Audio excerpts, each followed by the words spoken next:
Log of the wisdom of Jesus the son of Sirach. Whereas many and great things have been delivered unto us by the law and the prophets, and by others that have followed their steps, for the which things Israel ought to be commended for learning and wisdom, and whereof not only the readers must needs become skillful themselves, but also they that desire to learn be able to profit them, which are without, both by speaking and writing. My grandfather Jesus, when he had much given himself to the reading of the law and the prophets and other books of our fathers, and had gotten therein good judgment, was drawn on also himself to write something pertaining to learning and wisdom, to the intent that those which are desirous to learn, and are addicted to these things, might profit much more in living according to the law. Wherefore let me entreat you to read it with favor and attention, and to pardon us, wherein we may seem to come short of some words, which we have labored to interpret.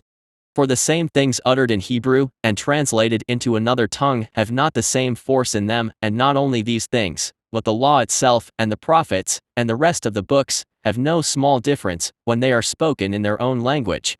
For in the 38th year coming into Egypt, when Euergetes was king, and continuing there some time, I found a book of no small learning. Therefore I thought it most necessary for me to bestow some diligence and travail to interpret it, using great watchfulness and skill in that space to bring the book to an end, and set it forth for them also, which in a strange country are willing to learn, being prepared before in manners to live after the law. All wisdom cometh from the Lord, and is with him forever. Who can number the sand of the sea, and the drops of rain, and the days of eternity?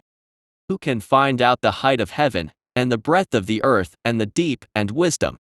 Wisdom hath been created before all things, and the understanding of prudence from everlasting. The word of God Most High is the fountain of wisdom, and her ways are everlasting commandments. To whom hath the root of wisdom been revealed? Or who hath known her wise counsels? Unto whom hath the knowledge of wisdom been made manifest? And who hath understood her great experience? There is one wise and greatly to be feared, the Lord sitting upon his throne. He created her, and saw her, and numbered her, and poured her out upon all his works. She is with all flesh according to his gift, and he hath given her to them that love him. The fear of the Lord is honor, and glory, and gladness, and a crown of rejoicing. The fear of the Lord maketh a merry heart, and giveth joy, and gladness, and a long life. Whoso feareth the Lord, it shall go well with him at the last, and he shall find favor in the day of his death. To fear the Lord is the beginning of wisdom, and it was created with the faithful in the womb. She hath built an everlasting foundation with men, and she shall continue with their seed. To fear the Lord is fullness of wisdom, and filleth men with her fruits. She filleth all their house with things desirable, and the garners with her increase. The fear of the Lord is a crown of wisdom, making peace and perfect health to flourish, both which are the gifts of God, and it enlargeth their rejoicing that love him. Wisdom raineth down skill and knowledge of understanding standing, and exalteth them to honor that hold her fast. The root of wisdom is to fear the Lord, and the branches thereof are long life. The fear of the Lord driveth away sins, and where it is present, it turneth away wrath. A furious man cannot be justified, for the sway of his fury shall be his destruction. A patient man will tarry for a time, and afterward joy shall spring up unto him. He will hide his words for a time, and the lips of many shall declare his wisdom. The parables of knowledge are in the treasures of wisdom, but godliness is an abomination to a sinner. If thou desire wisdom, keep the commandments, and the Lord shall give her unto thee. For the fear of the Lord is wisdom and instruction, and faith and meekness are his delight. Distrust not the fear of the Lord when thou art poor, and come not unto him with a double heart. Be not an hypocrite in the sight of men, and take good heed what thou speakest. Exalt not thyself, lest thou fall, and bring dishonor upon thy soul, and so God discover thy secrets, and cast thee down in the midst of the congregation, because thou camest not in truth to the fear of the Lord, but thy heart is full of deceit. Ecclesiasticus chapter 2. My son, if thou come to serve the Lord, prepare thy soul for temptation. Set thy heart aright, and constantly endure, and make not haste in time of trouble. Cleave unto him, and depart not away, that thou mayest be increased at thy last end. Whatsoever is brought upon thee take cheerfully, and be patient when thou art changed to a low estate. For gold is tried in the fire, and acceptable men in the furnace of adversity. Believe in him, and he will help thee order thy way aright, and trust in him. Ye that fear the Lord, wait for his mercy, and go not aside, lest ye fall. Ye that fear the Lord, believe him, and your reward shall not fail. Ye that fear the Lord, hope for good, and for everlasting joy and mercy. Look at the generations of old, and see, did ever any trust in the Lord, and was confounded? Or did any abide in his fear, and was forsaken? Or whom did he ever despise, that called upon him? For the Lord is full of compassion and mercy, longsuffering, and very pitiful, and forgiveth sins, and saveth in time of affliction. Woe be to fearful hearts, and faint hands, and the sinner that goeth two ways. Woe unto him that is faint-hearted. For he believeth not, therefore shall he not be defended. Woe unto you that have lost patience. And what will ye do when the Lord shall visit you? They that fear the Lord will not disobey his word, and they that love him will keep his ways. They that fear the Lord will seek that which is well, pleasing unto him, and they that love him shall be filled with the law. They that fear the Lord will prepare their hearts, and humble their souls in his sight, saying, We will fall into the hands of the Lord, and not into the hands of men, for as his majesty is, so is his mercy. Ecclesiasticus chapter 3, Hear me your father, O children, and do thereafter, that ye may be safe. For the Lord hath given the father honor over the children, and hath confirmed the authority of the mother over the sons. Whoso honoureth his father maketh an atonement for his sins. And he that honoureth his mother is as one that layeth up treasure. Whoso honoureth his father shall have joy of his own children, and when he maketh his prayer, he shall be heard. He that honoureth his father shall have a long life, and he that is obedient unto the Lord shall be a comfort to his mother. He that feareth the Lord will honour his father, and will do service unto his parents as to his masters. Honour thy father and mother both in word and deed, that a blessing may come upon thee from them. For the blessing of the father establisheth the houses of children, but the curse of the mother rooteth out foundations. Glory not in the dishonour of thy father, for thy father's dishonour is no glory unto thee. For the glory of a man is from the honour of his father, and a mother in dishonour is a reproach to the children. My son, help thy father in his age, and grieve him not as long as he liveth. And if his understanding fail, have patience with him, and despise him not when thou art in thy full strength. For the relieving of thy father shall not be forgotten, and instead of sins it shall be added to build thee up. In the day of thine affliction, it shall be remembered, thy sins also shall melt away, as the ice in the fair warm weather. He that forsaketh his father is as a blasphemer, and he that angereth his mother is cursed of God. My son, go on with thy business in meekness, so shalt thou be beloved of him that is approved. The greater thou art, the more humble thyself, and thou shalt find favor before the Lord. Many are in high place, and of renown, but mysteries are revealed unto the meek.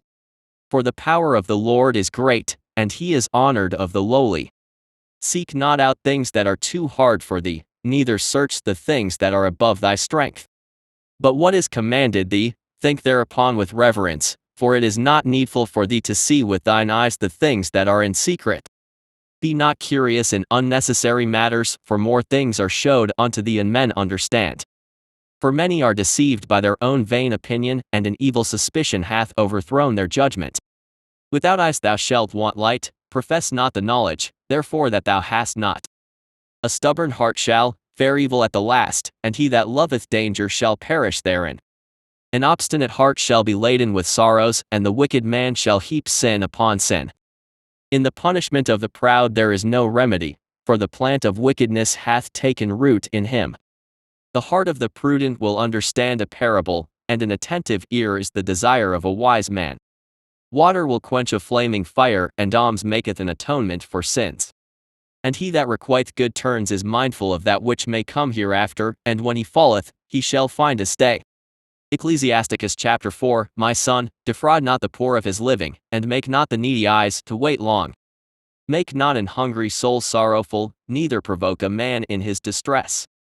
Add not more trouble to an heart that is vexed, and defer not to give to him that is in need. Reject not the supplication of the afflicted, neither turn away thy face from a poor man. Turn not away thine eye from the needy, and give him none occasion to curse thee. For if he curse thee in the bitterness of his soul, his prayer shall be heard of him that made him. Get thyself the love of the congregation, and bow thy head to a great man. Let it not grieve thee to bow down thine ear to the poor, and give him a friendly answer with meekness. Deliver him that suffereth wrong from the hand of the oppressor, and be not faint-hearted when thou sittest in judgment. Be as a father unto the fatherless, and instead of an husband unto their mother, so shalt thou be as the Son of the Most High, and he shall love thee more than thy mother doth. Wisdom exalteth her children, and layeth hold of them that seek her. He that loveth her loveth life, and they that seek to her early shall be filled with joy. He that holdeth her fast shall inherit glory, and wheresoever she entereth, the Lord will bless. They that serve her shall minister to the Holy One, and them that love her the Lord doth love. Whoso giveth ear unto her shall judge the nations, and he that attendeth unto her shall dwell securely. If a man commit himself unto her, he shall inherit her, and his generation shall hold her in possession. For at the first, she will walk with him by crooked ways, and bring fear and dread upon him, and torment him with her discipline, until she may trust his soul, and try him by her laws. Then will she return the straight way unto him, and comfort him, and show him her secrets. But if he go wrong, she will forsake him, and give him over to his own ruin. Observe the opportunity, and beware of evil, and be not ashamed when it concerneth thy soul. For there is a shame that bringeth sin, and there is a shame which is glory and grace. Accept no person against thy soul, and let not the reverence of any man cause thee to fall. And refrain not to speak, when there is occasion to do good, and hide not thy wisdom in her beauty. For by speech wisdom shall be known, and learning by the word of the tongue. In no wise speak against the truth, but be abashed of the error of thine ignorance. Be not ashamed to confess thy sins, and force not the course of the river. Make not thyself an underling to a foolish man, neither accept the person of the mighty. Strive for the truth unto death, and the Lord shall fight for thee. Be not hasty in thy tongue, and in thy deeds slack and remiss. Be not as a lion in thy house, nor frantic among thy servants.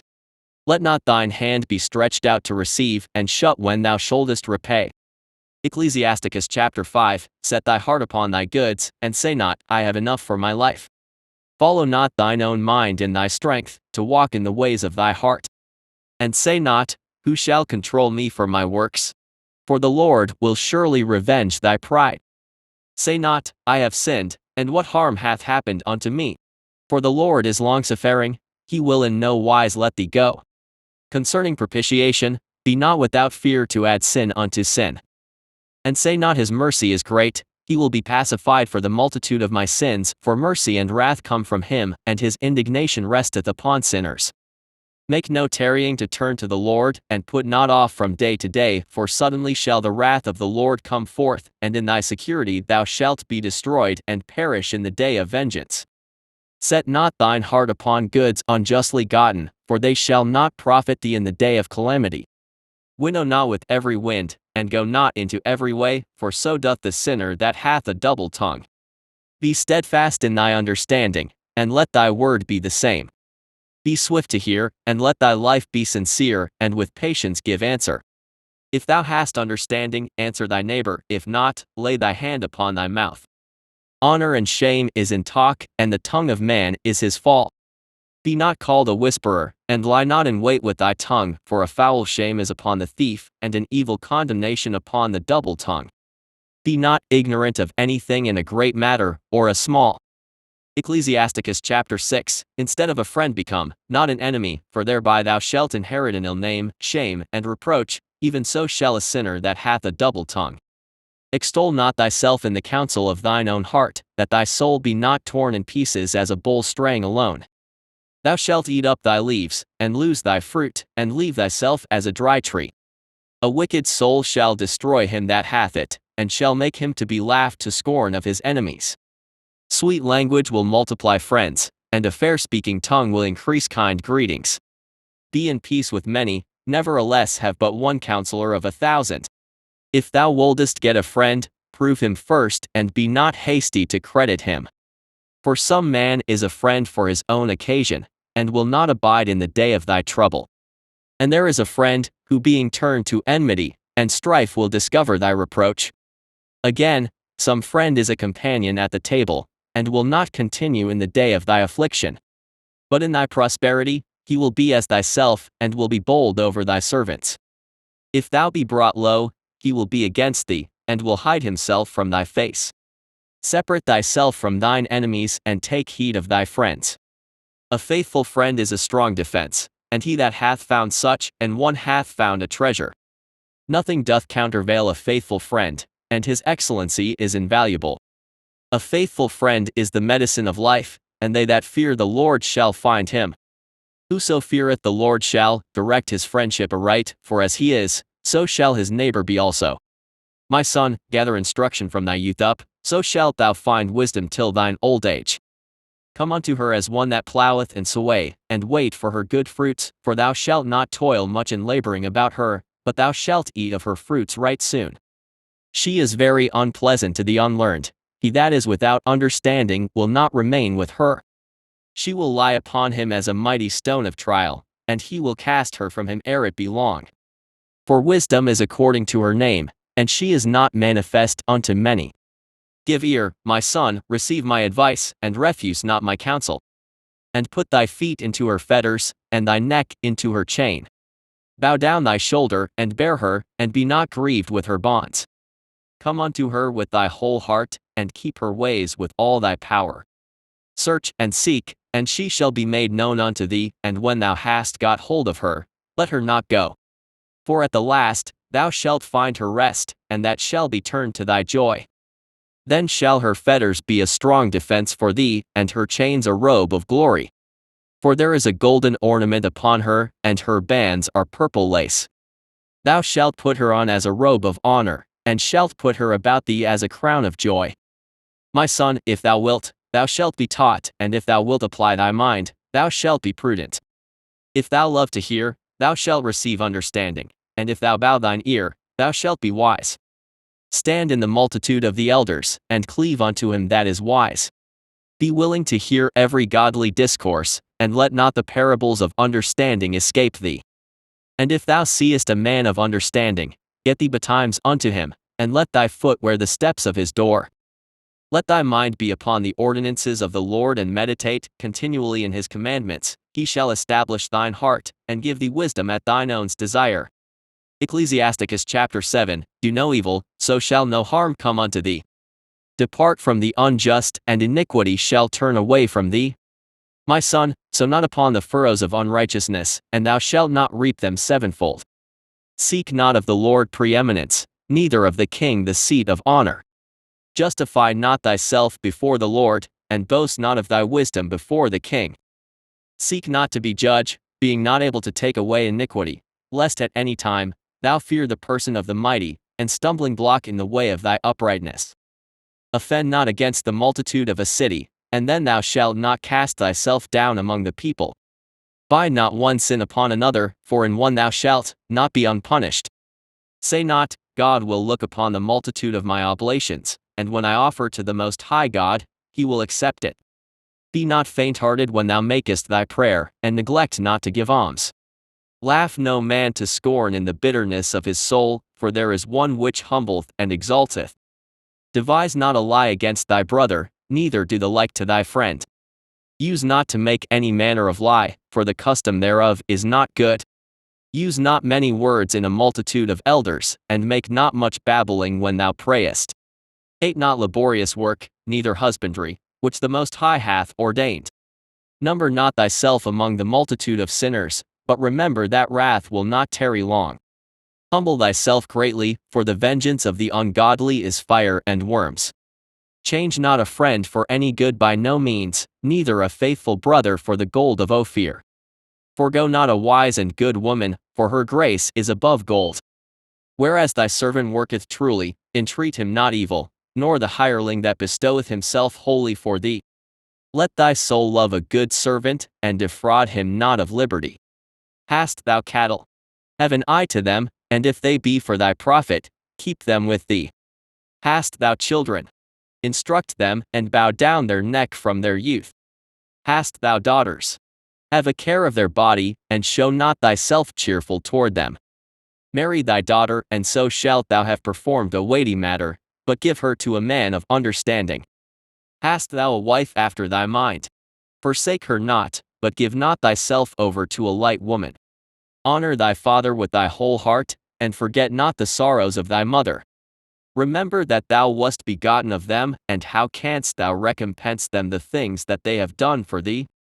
Fear the Lord with all thy soul, and reverence his priests.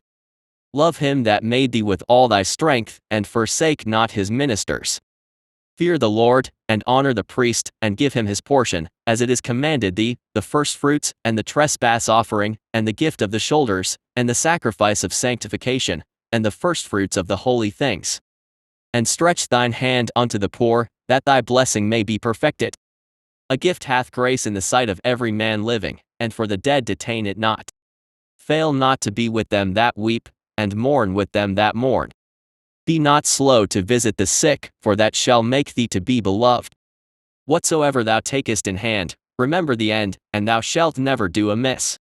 Ecclesiasticus chapter 8, Strive not with a mighty man lest thou fall into his hands. Be not at variance with a rich man, lest he overweigh thee, for gold hath destroyed many, and perverted the hearts of kings. Strive not with a man that is full of tongue, and heap not wood upon his fire. Jest not with a rude man, lest thy ancestors be disgraced. Reproach not a man that turneth from sin, but remember that we are all worthy of punishment. Dishonor not a man in his old age, for even some of us wax old. Rejoice not over thy greatest enemy being dead, but remember that we die all. Despise not the discourse of the wise, but acquaint thyself with their proverbs, for of them thou shalt learn instruction, and how to serve great men with ease. Miss not the discourse of the elders, for they also learned of their fathers, and of them thou shalt learn understanding, and to give answer as need requireth. Kindle not the coals of a sinner, lest thou be burnt with the flame of his fire. Rise not up in anger at the presence of an injurious person, lest he lie in wait to entrap thee in thy words. Lend not unto him that is mightier than thyself, for if thou lendest him, count it but lost. Be not surety above thy power, for if thou be surety, take care to pay it. Go not to law with a judge, for they will judge for him according to his honor. Travel not by the way with a bold fellow, lest he become grievous unto thee, for he will do according to his own will, and thou shalt perish with him through his folly. Strive not with an angry man, and go not with him into a solitary place, for blood is as nothing in his sight, and where there is no help, he will overthrow thee. Consult not with a fool, for he cannot keep counsel. Do no secret thing before a stranger, for thou knowest not what he will bring forth. Open not thine heart to every man, lest he requite thee with a shrewd turn. Ecclesiasticus chapter 9, Be not jealous over the wife of thy bosom, and teach her not an evil lesson against thyself. Give not thy soul unto a woman to set her foot upon thy substance. Meet not with an harlot, lest thou fall into her snares. Use not much the company of a woman that is a singer, lest thou be taken with her attempts. Gaze not on a maid, that thou fall not by those things that are precious in her. Give not thy soul unto harlots, that thou lose not thine inheritance. Look not round about thee in the streets of the city, neither wander thou in the solitary place thereof. Turn away thine eye from a beautiful woman, and look not upon another's beauty, for many have been deceived by the beauty of a woman, for herewith love is kindled as a fire. Sit not at all with another man's wife, nor sit down with her in thine arms, and spend not thy money with her at the wine, lest thine heart incline unto her, and so through thy desire thou fall into destruction. Forsake not an old friend, for the new is not comparable to him. A new friend is as new wine, when it is old, thou shalt drink it with pleasure. Envy not the glory of a sinner, for thou knowest not what shall be his end. Delight not in the thing that the ungodly have pleasure in, but remember they shall not go unpunished unto their grave. Keep thee far from the man that hath power to kill, so shalt thou not doubt the fear of death, and if thou come unto him, make no fault, lest he take away thy life presently. Remember that thou goest in the midst of snares, and that thou walkest upon the battlements of the city. As near as thou canst, guess at thy neighbor, and consult with the wise. Let thy talk be with the wise, and all thy communication in the law of the Most High. And let just men eat and drink with thee, and let thy glorying be in the fear of the Lord. For the hand of the artificer the work shall be commended, and the wise ruler of the people for his speech. A man of an ill tongue is dangerous in his city, and he that is rash in his talk shall be hated. Ecclesiasticus chapter 10. A wise judge will instruct his people, and the government of a prudent man is well ordered. As the judge of the people is himself, so are his officers, and what manner of man the ruler of the city is, such are all they that dwell therein. An unwise king destroyeth his people, but through the prudence of them which are in authority, the city shall be inhabited. The power of the earth is in the hand of the Lord, and in due time he will set over it one that is profitable. In the hand of God is the prosperity of man, and upon the person of the scribe shall he lay his honor. Bear not hatred to thy neighbor for every wrong, and do nothing at all by injurious practices. Pride is hateful before God and man, and by both doth one commit iniquity. Because of unrighteous dealings, injuries, and riches got by deceit, the kingdom is translated from one people to another. Why is earth and ashes proud? There is not a more wicked thing than a covetous man, for such an one setteth his own soul to sale, because while he liveth he casteth away his bowels. The physician cutteth off a long disease, and he that is today a king tomorrow shall die. For when a man is dead, he shall inherit creeping things, beasts, and worms. The beginning of pride is when one departeth from God, and his heart is turned away from his Maker. For pride is the beginning of sin, and he that hath it shall pour out abomination, and therefore the Lord brought upon them strange calamities, and overthrew them utterly. The Lord hath cast down the thrones of proud princes, and set up the meek in their stead. The Lord hath plucked up the roots of the proud nations, and planted the lowly in their place. The Lord overthrew countries of the heathen, and destroyed them to the foundations of the earth. He took some of them away, and destroyed them, and hath made their memorial to cease from the earth. Pride was not made for men, nor furious anger for them that are born of a woman.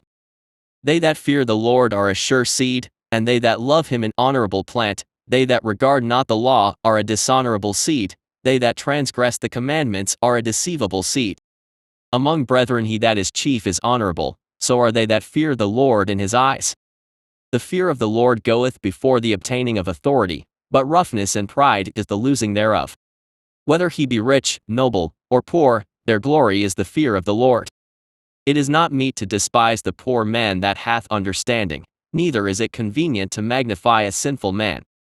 Great men, and judges, and potentates, shall be honored, yet is there none of them greater than he that feareth the Lord. Unto the servant that is wise shall they that are free do service, and he that hath knowledge will not grudge when he is reformed.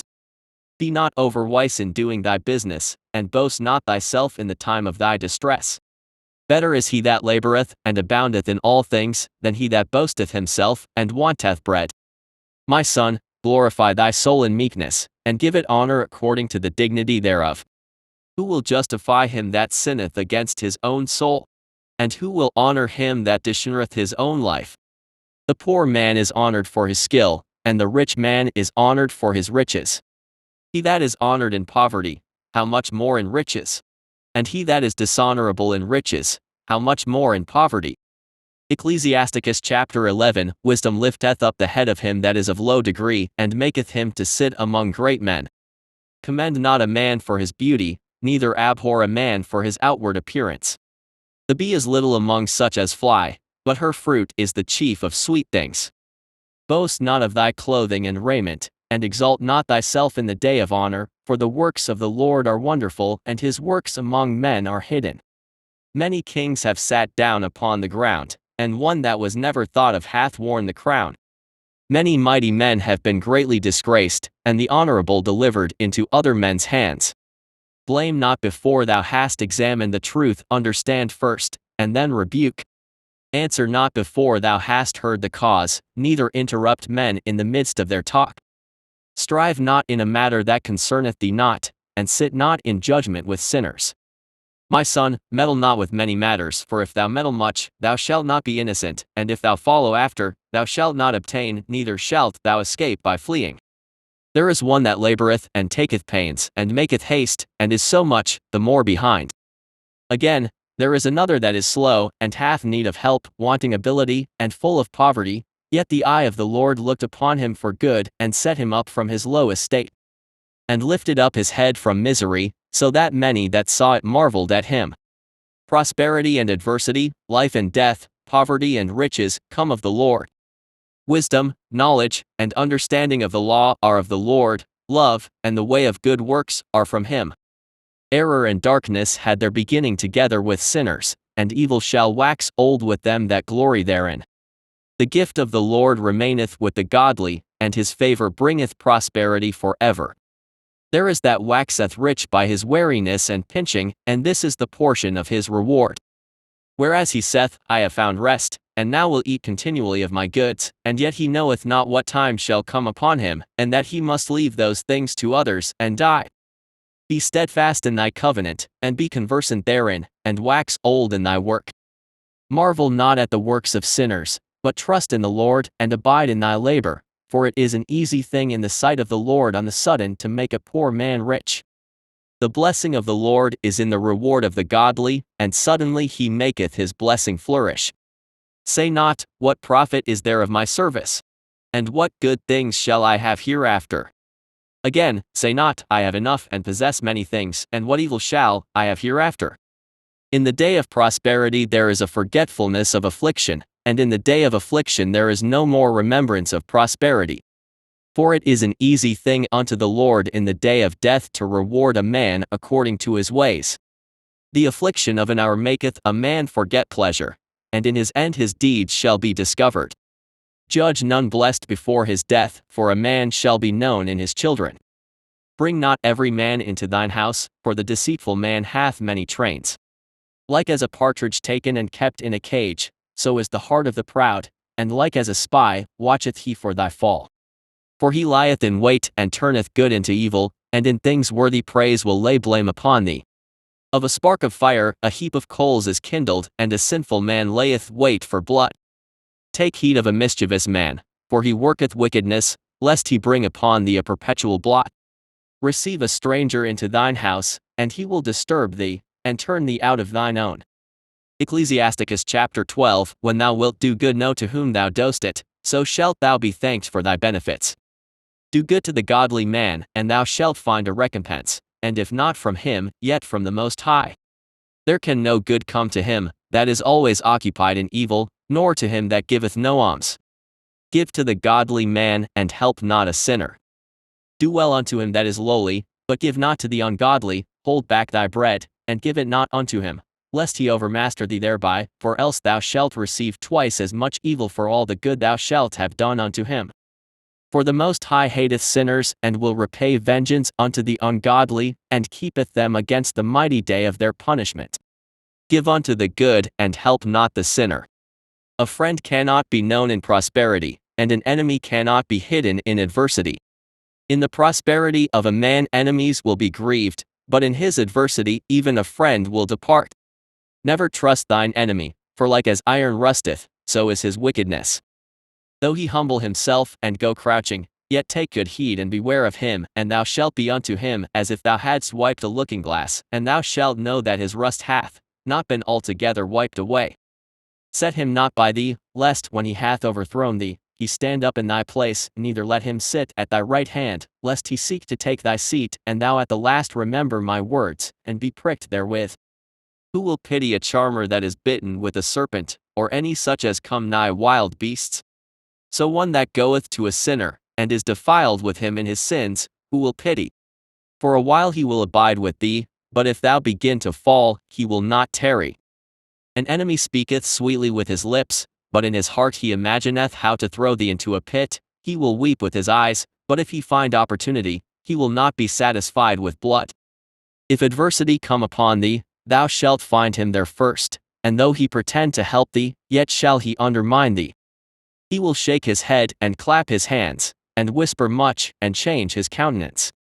Ecclesiasticus chapter 13. He that toucheth pitch shall be defiled therewith, and he that hath fellowship with a proud man shall be like unto him.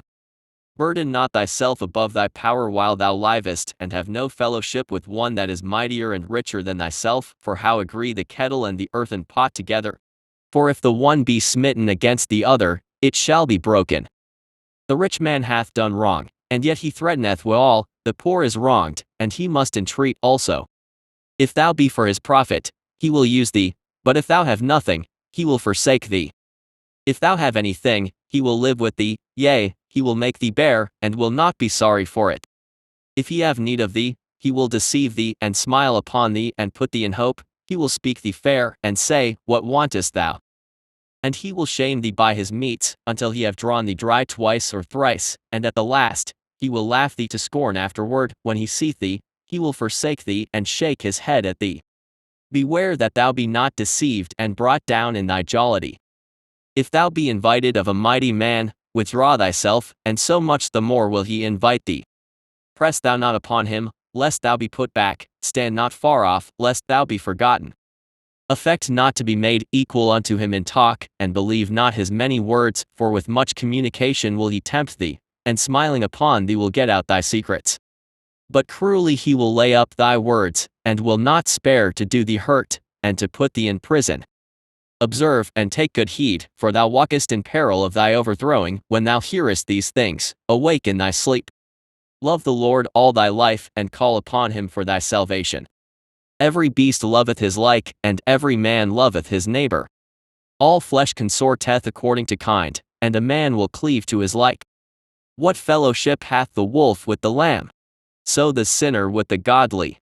What agreement is there between the hyena and a dog? And what peace between the rich and the poor?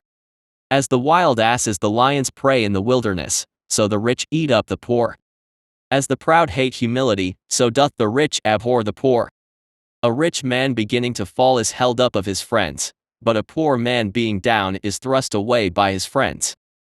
When a rich man is fallen, he hath many helpers, he speaketh things not to be spoken, and yet men justify him. The poor man slipped, and yet they rebuked him too, he spake wisely, and could have no place. When a rich man speaketh, every man holdeth his tongue, and, look, what he saith, they extol it to the clouds. But if the poor man speak, they say, What fellow is this? And if he stumble, they will help to overthrow him. Riches are good unto him that hath no sin, and poverty is evil in the mouth of the ungodly. The heart of a man changeth his countenance, whether it be for good or evil, and a merry heart maketh a cheerful countenance.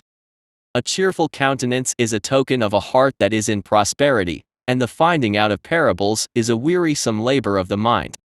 Ecclesiasticus chapter 14, Blessed is the man that hath not slipped with his mouth, and is not pricked with the multitude of sins. Blessed is he whose conscience hath not condemned him, and who is not fallen from his hope in the Lord. Riches are not comely for a niggard, and what should an envious man do with money? He that gathereth by defrauding his own soul gathereth for others that shall spend his goods riotously. He that is evil to himself, to whom will he be good? He shall not take pleasure in his goods. There is none worse than he that envieth himself, and this is a recompense of his wickedness. And if he doeth good, he doeth it unwillingly, and at the last, he will declare his wickedness. The envious man hath a wicked eye, he turneth away his face and despiseth men. A covetous man's eye is not satisfied with his portion, and the iniquity of the wicked driveth up his soul. A wicked eye envieth his bread, and he is a niggard at his table. My son, according to thy ability do good to thyself, and give the Lord his due offering. Remember that death will not be long in coming, and that the covenant of the grave is not showed unto thee. Do good unto thy friend before thou die, and according to thy ability stretch out thy hand and give to him. Defraud not thyself of the good day, and let not the part of a good desire overpass thee. Shalt thou not leave thy travails unto another, and thy labors to be divided by lot? Give, and take, and sanctify thy soul, for there is no seeking of dainties in the grave. All flesh waxeth old as a garment, for the covenant from the beginning is, Thou shalt die the death. As of the green leaves on a thick tree, some fall, and some grow, so is the generation of flesh and blood, one cometh to an end, and another is born. Every work rotteth and consumeth away, and the worker thereof shall go all. Blessed is the man that doth meditate good things in wisdom, and that reasoneth of holy things by his understanding. He that considereth her ways in his heart shall also have understanding in her secrets. Go after her as one that traced, and lie in wait in her ways. He that prayeth in at her windows shall also hearken at her doors. He that doth lodge near her house shall also fasten a pin in her walls. He shall pitch his tent nigh unto her, and shall lodge in a lodging where good things are. He shall set his children under her shelter, and shall lodge under her branches. By her he shall be covered from heat, and in her glory shall he dwell.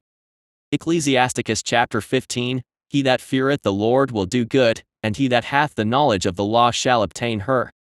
And as a mother shall she meet him, and receive him as a wife married of a virgin. With the bread of understanding shall she feed him, and give him the water of wisdom to drink. He shall be stayed upon her, and shall not be moved, and shall rely upon her, and shall not be confounded. She shall exalt him above his neighbors, and in the midst of the congregation shall she open his mouth. He shall find joy and a crown of gladness, and she shall cause him to inherit an everlasting name. But foolish men shall not attain unto her, and sinners shall not see her. For she is far from pride, and men that are liars cannot remember her. Praise is not seemly in the mouth of a sinner, for it was not sent him of the Lord. For praise shall be uttered in wisdom, and the Lord will prosper it. Say not thou, it is through the Lord that I fell away, for thou oughtest not to do the things that he hateth. Say not thou, he hath caused me to err, for he hath no need of the sinful man. The Lord hateth all abomination, and they that fear God love it not.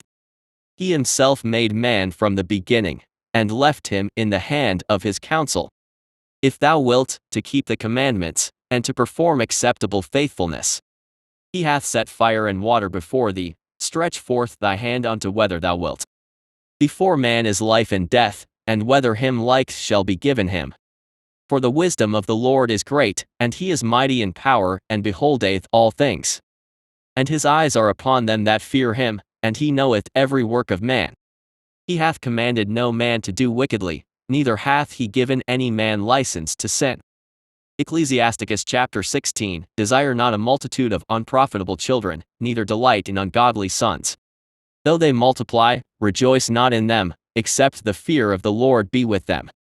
Trust not thou in their life, neither respect their multitude, for one that is just is better than 1,000, and better it is to die without children, than to have them that are ungodly.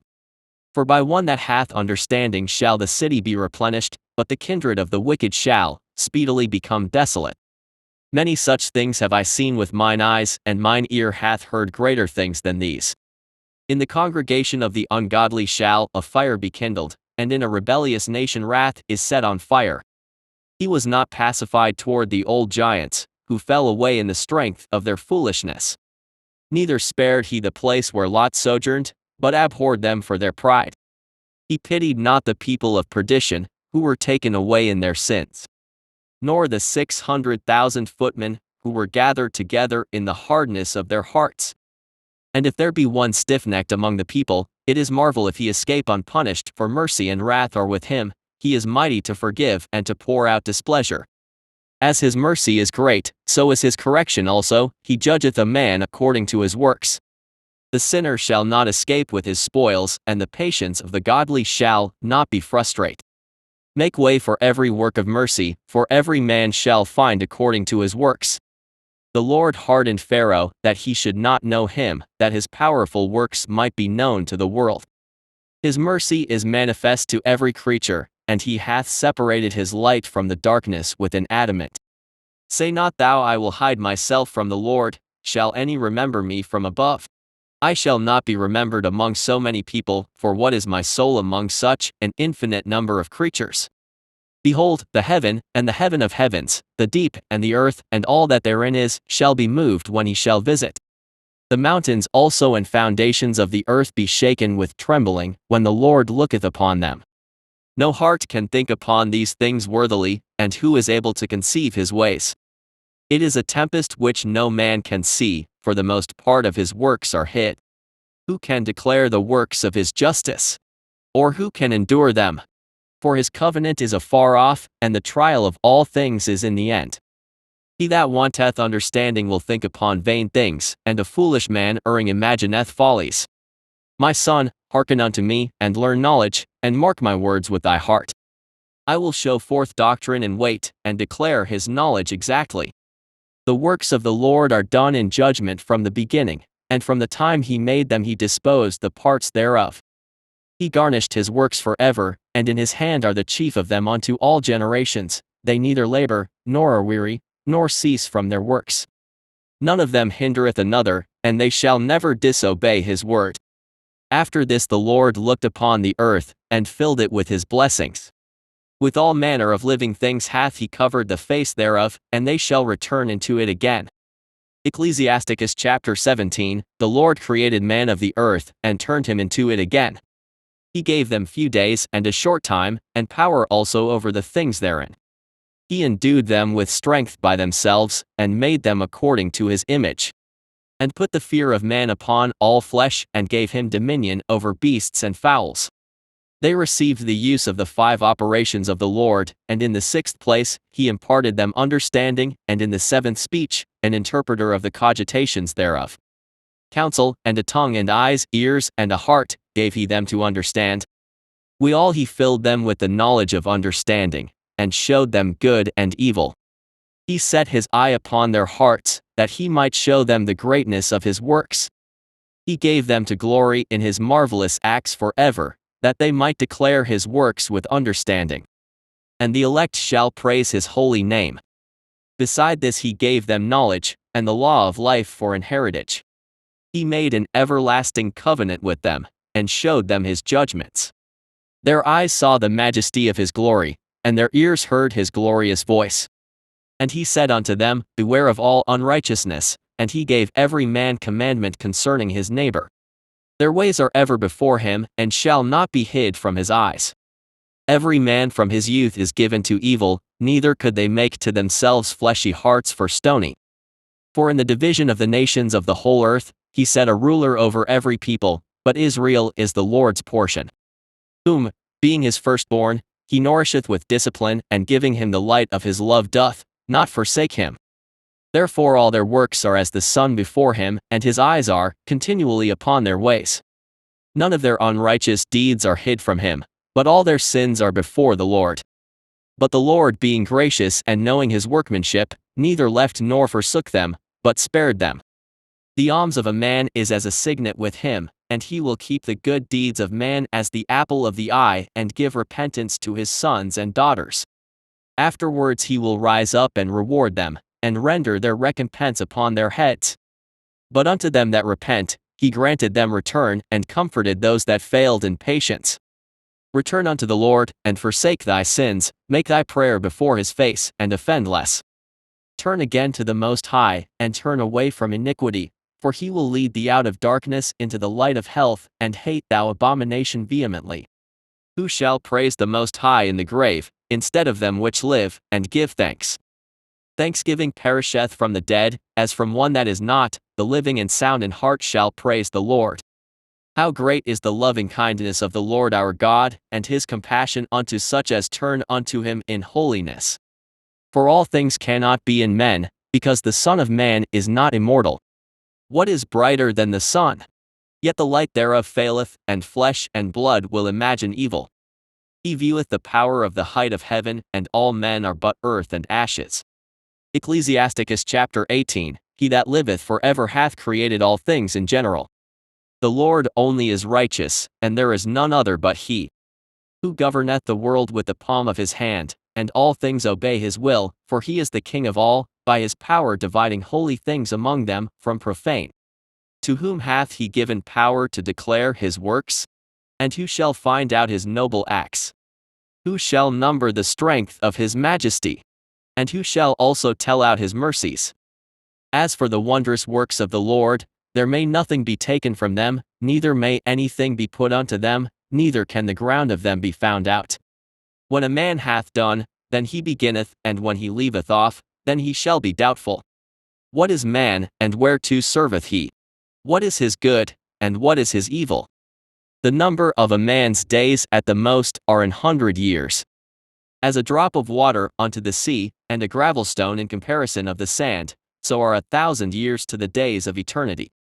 Therefore is God patient with them, and poureth forth his mercy upon them. He saw and perceived their end to be evil, therefore he multiplied his compassion. The mercy of man is toward his neighbor, but the mercy of the Lord is upon all flesh. He reproveth, and nurtureth, and teacheth, and bringeth again, as a shepherd his flock. He hath mercy on them that receive discipline, and that diligently seek after his judgments. My son, blemish not thy good deeds, neither use uncomfortable words when thou givest anything. Shall not the dew assuage the heat? So is a word better than a gift. Lo, is not a word better than a gift? But both are with a gracious man. A fool will upbraid churlishly, and a gift of the envious consumeth the eyes. Learn before thou speak, and use physic, or ever thou be sick. Before judgment examine thyself, and in the day of visitation, thou shalt find mercy. Humble thyself before thou be sick, and in the time of sins show repentance. Let nothing hinder thee to pay thy vow in due time, and defer not until death to be justified. Before thou prayest, prepare thyself, and be not as one that tempteth the Lord. Think upon the wrath that shall be at the end, and the time of vengeance when he shall turn away his face. When thou hast enough, remember the time of hunger, and when thou art rich, think upon poverty and need. From the morning until the evening the time is changed, and all things are soon done before the Lord. A wise man will fear in everything, and in the day of sinning, he will beware of offense, but a fool will not observe time. Every man of understanding knoweth wisdom, and will give praise unto him that found her. They that were of understanding in sayings became also wise themselves, and poured forth exquisite parables. Go not after thy lusts, but refrain thyself from thine appetites. If thou givest thy soul the desires that please her, she will make thee a laughingstock to thine enemies that malign thee. Take not pleasure in much good cheer, neither be tied to the expense thereof. Be not made a beggar by banqueting upon borrowing, when thou hast nothing in thy purse, for thou shalt lie in wait for thine own life, and be talked on. Ecclesiasticus chapter 19. A laboring man that is given to drunkenness shall not be rich, and he that contemneth small things shall fall by little and little. Wine and women will make men of understanding to fall away, and he that cleaveth to harlots will become impudent. Moths and worms shall have him to heritage, and a bold man shall be taken away. He that is hasty to give credit is light-minded, and he that sinneth shall offend against his own soul. Whoso taketh pleasure in wickedness shall be condemned, but he that resisteth pleasures crowneth his life. He that can rule his tongue shall live without strife, and he that hateth babbling shall have less evil. Rehearse not unto another that which is told unto thee, and thou shalt fare never the worse. Whether it be to friend or foe, talk not of other men's lives, and if thou canst without offense, reveal them not. For he heard and observed thee, and when time cometh, he will hate thee. If thou hast heard a word, let it die with thee, and be bold, it will not burst thee. A fool travaileth with a word, as a woman in labor of a child. As an arrow that sticketh in a man's thigh, so is a word within a fool's belly. Admonish a friend, it may be he hath not done it, and if he have done it, that he do it no more. Admonish thy friend, it may be he hath not said it, and if he have, that he speak it not again. Admonish a friend, for many times it is a slander, and believe not every tale. There is one that slippeth in his speech, but not from his heart, and who is he that hath not offended with his tongue? Admonish thy neighbor before thou threaten him, and not being angry, give place to the law of the Most High. The fear of the Lord is the first step to be accepted of him, and wisdom obtaineth his love. The knowledge of the commandments of the Lord is the doctrine of life, and they that do things that please him shall receive the fruit of the tree of immortality. The fear of the Lord is all wisdom, and in all wisdom is the performance of the law, and the knowledge of his omnipotency. If a servant say to his master, I will not do as it pleaseth thee, though afterward he do it, he angereth him that nourisheth him. The knowledge of wickedness is not wisdom, neither at any time, the counsel of sinners prudence. There is a wickedness, and the same in abomination, and there is a fool wanting in wisdom. He that hath small understanding, and feareth God, is better than one that hath much wisdom, and transgresseth the law of the Most High. There is an exquisite subtlety, and the same is unjust, and there is one that turneth aside to make judgment appear, and there is a wise man that justifieth in judgment. There is a wicked man that hangeth down his head sadly, but inwardly he is full of deceit. Casting down his countenance, and making as if he heard not, where he is not known, he will do thee a mischief before thou be aware. And if for want of power, he be hindered from sinning, yet when he findeth opportunity, he will do evil. A man may be known by his look, and one that hath understanding by his countenance, when thou meetest him. A man's attire, and excessive laughter, and gait, show what he is. Ecclesiasticus chapter 20, there is a reproof that is not comely. Again, some man holdeth his tongue, and he is wise. It is much better to reprove, than to be angry secretly, and he that confesseth his fault shall be preserved from hurt. How good is it, when thou art reproved, to show repentance? For so shalt thou escape wilful sin. As is the lust of an eunuch to deflower a virgin, so is he that executeth judgment with violence. There is one that keepeth silence, and is found wise, and another by much babbling becometh hateful. Some man holdeth his tongue, because he hath not to answer, and some keepeth silence, knowing his time. A wise man will hold his tongue till he see opportunity, but a babbler and a fool will regard no time. He that useth many words shall be abhorred, and he that taketh to himself authority therein shall be hated. There is a sinner that hath good success in evil things, and there is a gain that turneth to loss. There is a gift that shall not profit thee, and there is a gift whose recompense is double. There is an abasement, because of glory, and there is that lifteth up his head from a low estate. There is that buyeth much for a little, and repayeth it sevenfold. A wise man by his words maketh him beloved, but the graces of fools shall be poured out. The gift of a fool shall do thee no good when thou hast it, neither yet of the envious for his necessity, for he looketh to receive many things for one. He giveth little, and upbraideth much, he openeth his mouth like a crier, today he lendeth, and tomorrow will he ask it again, such an one is to be hated of God and man. The fool saith, I have no friends, I have no thank for all my good deeds, and they that eat my bread, speak evil of me. How oft, and of how many shall he be laughed to scorn? For he knoweth not aright what it is to have, and it is all one unto him as if he had it not. To slip upon a pavement is better than to slip with the tongue, so the fall of the wicked shall come speedily. An unseasonable tale will always be in the mouth of the unwise. A wise sentence shall be rejected, when it cometh out of a fool's mouth, for he will not speak it in due season. There is that is hindered from sinning through want, and when he taketh rest, he shall not be troubled. There is that destroyeth his own soul through bashfulness, and by accepting of persons overthroweth himself. There is that for bashfulness promiseth to his friend, and maketh him his enemy for nothing. A lie is a foul blot in a man, yet it is continually in the mouth of the untaught. A thief is better than a man that is accustomed to lie, but they both shall have destruction to heritage. The disposition of a liar is dishonorable, and his shame is ever with him. A wise man shall promote himself to honor with his words, and he that hath understanding will please great men. He that tilleth his land shall increase his heap, and he that pleaseth great men shall get pardon for iniquity. Presents and gifts blind the eyes of the wise, and stop up his mouth that he cannot reprove. Wisdom that is hid, and treasure that is hoarded up, what profit is in them both? Better is he that hideth his folly than a man that hideth his wisdom. Necessary patience in seeking the Lord is better than he that leadeth his life without a guide. Ecclesiasticus chapter 21, My son, hast thou sinned? Do so no more, but ask pardon for thy former sins. Flee from sin as from the face of a serpent, for if thou comest too near it, it will bite thee, the teeth thereof are as the teeth of a lion, slaying the souls of men. All iniquity is as a two-edged sword, the wounds whereof cannot be healed. To terrify and do wrong will waste riches, thus the house of proud men shall be made desolate. A prayer out of a poor man's mouth reacheth to the ears of God, and his judgment cometh speedily. He that hateth to be reproved is in the way of sinners, but he that feareth the Lord will repent from his heart. An eloquent man is known far and near, but a man of understanding knoweth when he slippeth.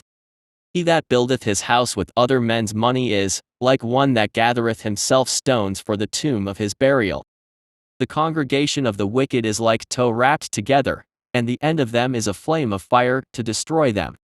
The way of sinners is made plain with stones, but at the end thereof is the pit of hell. He that keepeth the law of the Lord getteth the understanding thereof, and the perfection of the fear of the Lord is wisdom. He that is not wise will not be taught, but there is a wisdom which multiplieth bitterness.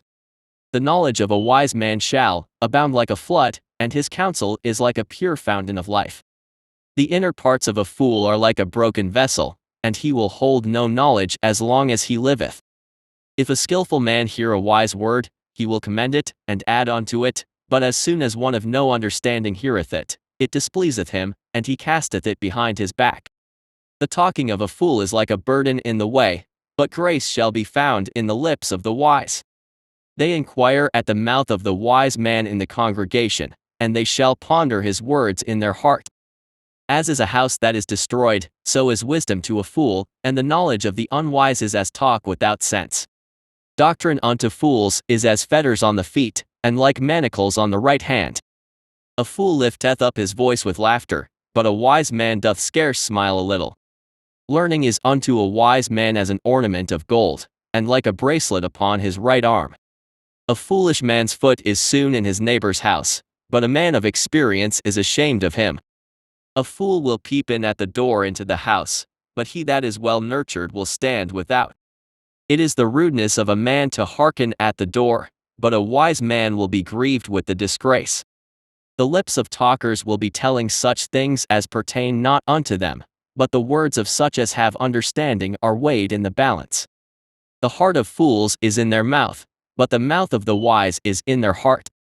When the ungodly curseth Satan, he curseth his own soul.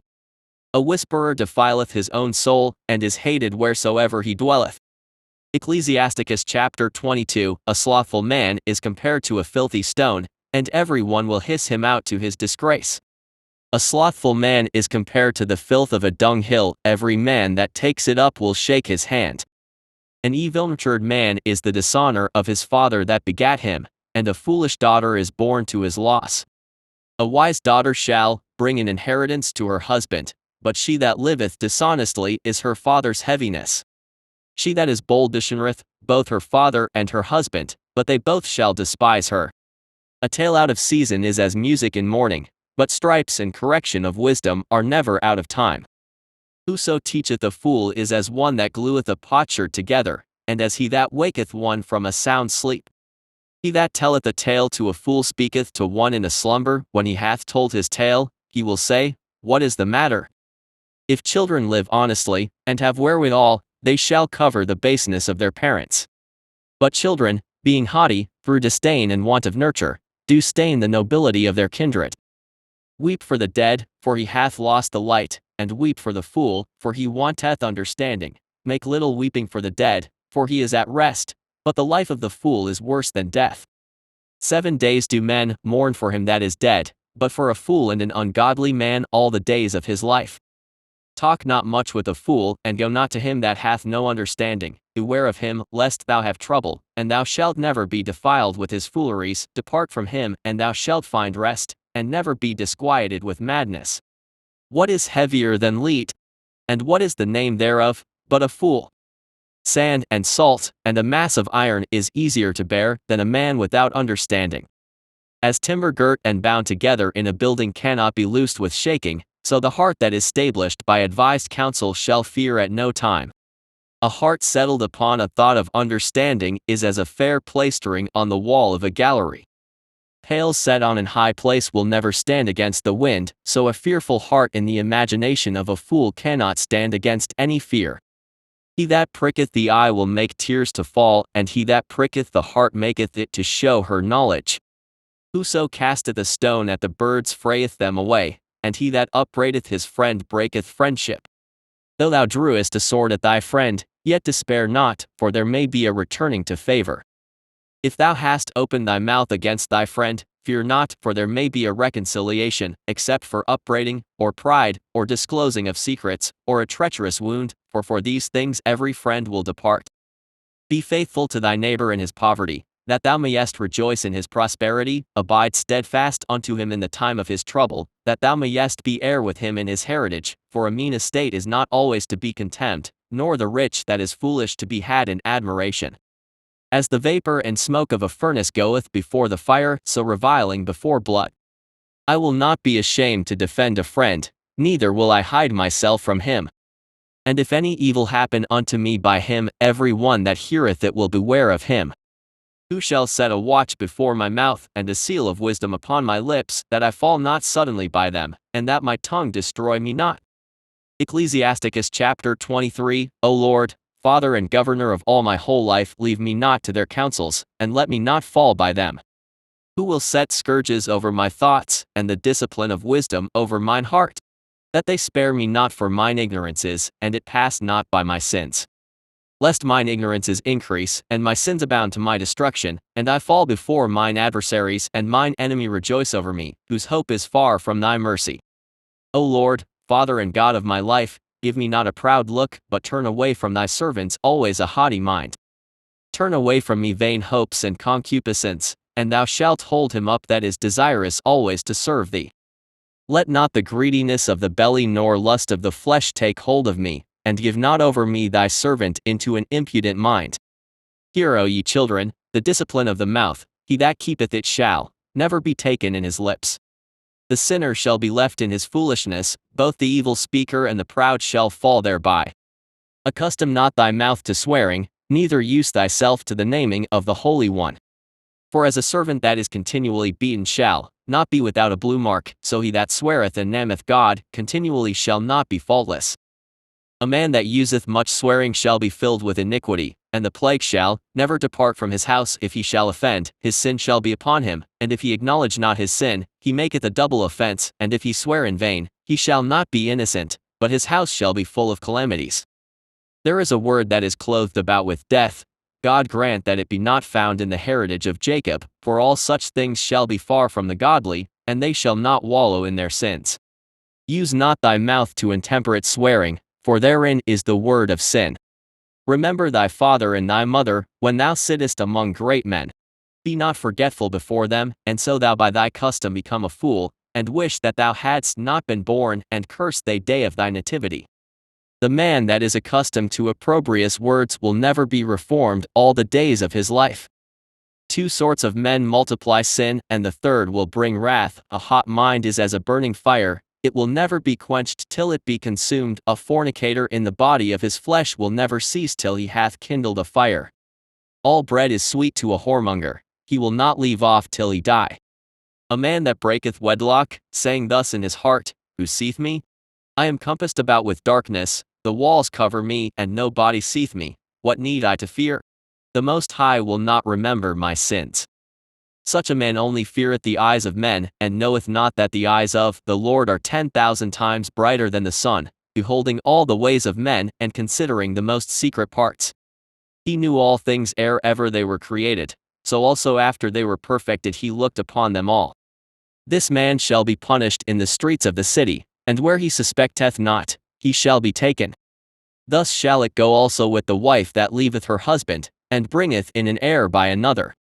For first, she hath disobeyed the law of the Most High, and secondly, she hath trespassed against her own husband, and thirdly, she hath played the whore in adultery, and brought children by another man. She shall be brought out into the congregation, and inquisition shall be made of her children. Her children shall not take root, and her branches shall bring forth no fruit. She shall leave her memory to be cursed, and her reproach shall not be blotted out. And they that remain shall know that there is nothing better than the fear of the Lord, and that there is nothing sweeter than to take heed unto the commandments of the Lord. It is great glory to follow the Lord, and to be received of him is long life. Ecclesiasticus chapter 24. Wisdom shall praise herself, and shall glory in the midst of her people. In the congregation of the Most High shall she open her mouth, and triumph before his power. I came out of the mouth of the Most High, and covered the earth as a cloud. I dwelt in high places, and my throne is in a cloudy pillar. I alone compassed the circuit of heaven, and walked in the bottom of the deep. In the waves of the sea and in all the earth, and in every people and nation, I got a possession. With all these I sought rest, and in whose inheritance shall I abide? So the Creator of all things gave me a commandment, and he that made me caused my tabernacle to rest, and said, Let thy dwelling be in Jacob, and thine inheritance in Israel. He created me from the beginning before the world, and I shall never fail. In the holy tabernacle I served before him, and so was I established in Sion. Likewise in the beloved city, he gave me rest, and in Jerusalem was my power. And I took root in an honorable people, even in the portion of the Lord's inheritance. I was exalted like a cedar in Libanus, and as a cypress tree upon the mountains of Hermon. I was exalted like a palm tree in En-Gadi, and as a rose plant in Jericho, as a fair olive tree in a pleasant field, and grew up as a plane tree by the water. I gave a sweet smell like cinnamon and aspalathus, and I yielded a pleasant odor like the best myrrh, as galbanum, and onyx, and sweet storax, and as the fume of frankincense in the tabernacle. As the turpentine tree I stretched out my branches, and my branches are the branches of honor and grace. As the vine brought I forth pleasant savor, and my flowers are the fruit of honor and riches. I am the mother of fair love, and fear, and knowledge, and holy hope. I therefore, being eternal, am given to all my children, which are named of him. Come unto me, all ye that be desirous of me, and fill yourselves with my fruits. For my memorial is sweeter than honey, and mine inheritance than the honeycomb. They that eat me shall yet be hungry, and they that drink me shall yet be thirsty. He that obeyeth me shall never be confounded, and they that work by me shall not do amiss. All these things are the book of the covenant of the Most High God, even the law which Moses commanded for an heritage unto the congregations of Jacob. Faint not to be strong in the Lord, that he may confirm you. Cleave unto him, for the Lord Almighty is God alone, and beside him there is no other Savior. He filleth all things with his wisdom, as Phason and as Tigris in the time of the new fruits. He maketh the understanding to abound like Euphrates, and as Jordan in the time of the harvest. He maketh the doctrine of knowledge appear as the light, and as Gion in the time of vintage. The first man knew her not perfectly, no more shall the last find her out. For her thoughts are more than the sea, and her counsels profounder than the great deep. I also came out as a brook from a river, and as a conduit into a garden. I said, I will water my best garden, and will water abundantly my garden bed, and, lo, my brook became a river, and my river became a sea. I will yet make doctrine to shine as the morning, and will send forth her light afar off. I will yet pour out doctrine as prophecy, and leave it to all ages forever. Behold that I have not labored for myself only, but for all them that seek wisdom. Ecclesiasticus chapter 25. In 3 things I was beautified, and stood up beautiful, both before God and men, the unity of brethren, the love of neighbors, a man and a wife that agree together. 3 sorts of men my soul hateth, and I am greatly offended at their life: a poor man that is proud, a rich man that is a liar, and an old adulterer that doeth. If thou hast gathered nothing in thy youth, how canst thou find anything in thine age?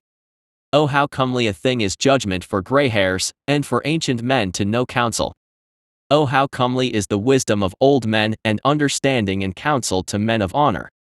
Much experience is the crown of old men, and the fear of God is their glory. There be 9 things which I have judged in mine heart to be happy, and the 10th I will utter with my tongue: a man that hath joy of his children, and he that liveth to see the fall of his enemy. Well is him that dwelleth with a wife of understanding, and that hath not slipped with his tongue, and that hath not served a man more unworthy than himself. Well is him that hath found prudence, and he that speaketh in the ears of them that will hear. Oh, how great is he that findeth wisdom! Yet is there none above him that feareth the Lord. But the love of the Lord passeth all things for illumination. He that holdeth it, whereto shall he be likened? The fear of the Lord is the beginning of his love, and faith is the beginning of cleaving unto him. Give me any plague, but the plague of the heart, and any wickedness, but the wickedness of a woman. And any affliction, but the affliction from them that hate me, and any revenge, but the revenge of enemies. There is no head above the head of a serpent, and there is no wrath above the wrath of an enemy. I had rather dwell with a lion and a dragon, than to keep house with a wicked woman. The wickedness of a woman changeth her face, and darkeneth her countenance like sackcloth. Her husband shall sit among his neighbors, and when he heareth it shall sigh bitterly. All wickedness is but little to the wickedness of a woman. Let the portion of a sinner fall upon her. As the climbing up a sandy way is to the feet of the aged, so is a wife full of words to a quiet man. Stumble not at the beauty of a woman, and desire her not for pleasure. A woman, if she maintain her husband, is full of anger, impudence, and much reproach. A wicked woman abateth the courage, maketh an heavy countenance and a wounded heart. A woman that will not comfort her husband in distress maketh weak hands and feeble knees. Of the woman came the beginning of sin, and through her we all die. Give the water no passage, neither a wicked woman liberty to gad abroad. If she go not as thou wouldest have her, cut her off from thy flesh, and give her a bill of divorce, and let her go. Ecclesiasticus chapter 26. Blessed is the man that hath a virtuous wife, for the number of his days shall be double. A virtuous woman rejoiceth her husband, and he shall fulfill the years of his life in peace. A good wife is a good portion, which shall be given in the portion of them that fear the Lord. Whether a man be rich or poor, if he have a good heart toward the Lord, he shall at all times rejoice with a cheerful countenance. There be 3 things that mine heart feareth, and for the 4th I was sore afraid: the slander of a city, the gathering together of an unruly multitude, and a false accusation. All these are worse than death. But a grief of heart and sorrow is a woman that is jealous over another woman, and a scourge of the tongue which communicateth with all. An evil wife is a yoke shaken to and fro.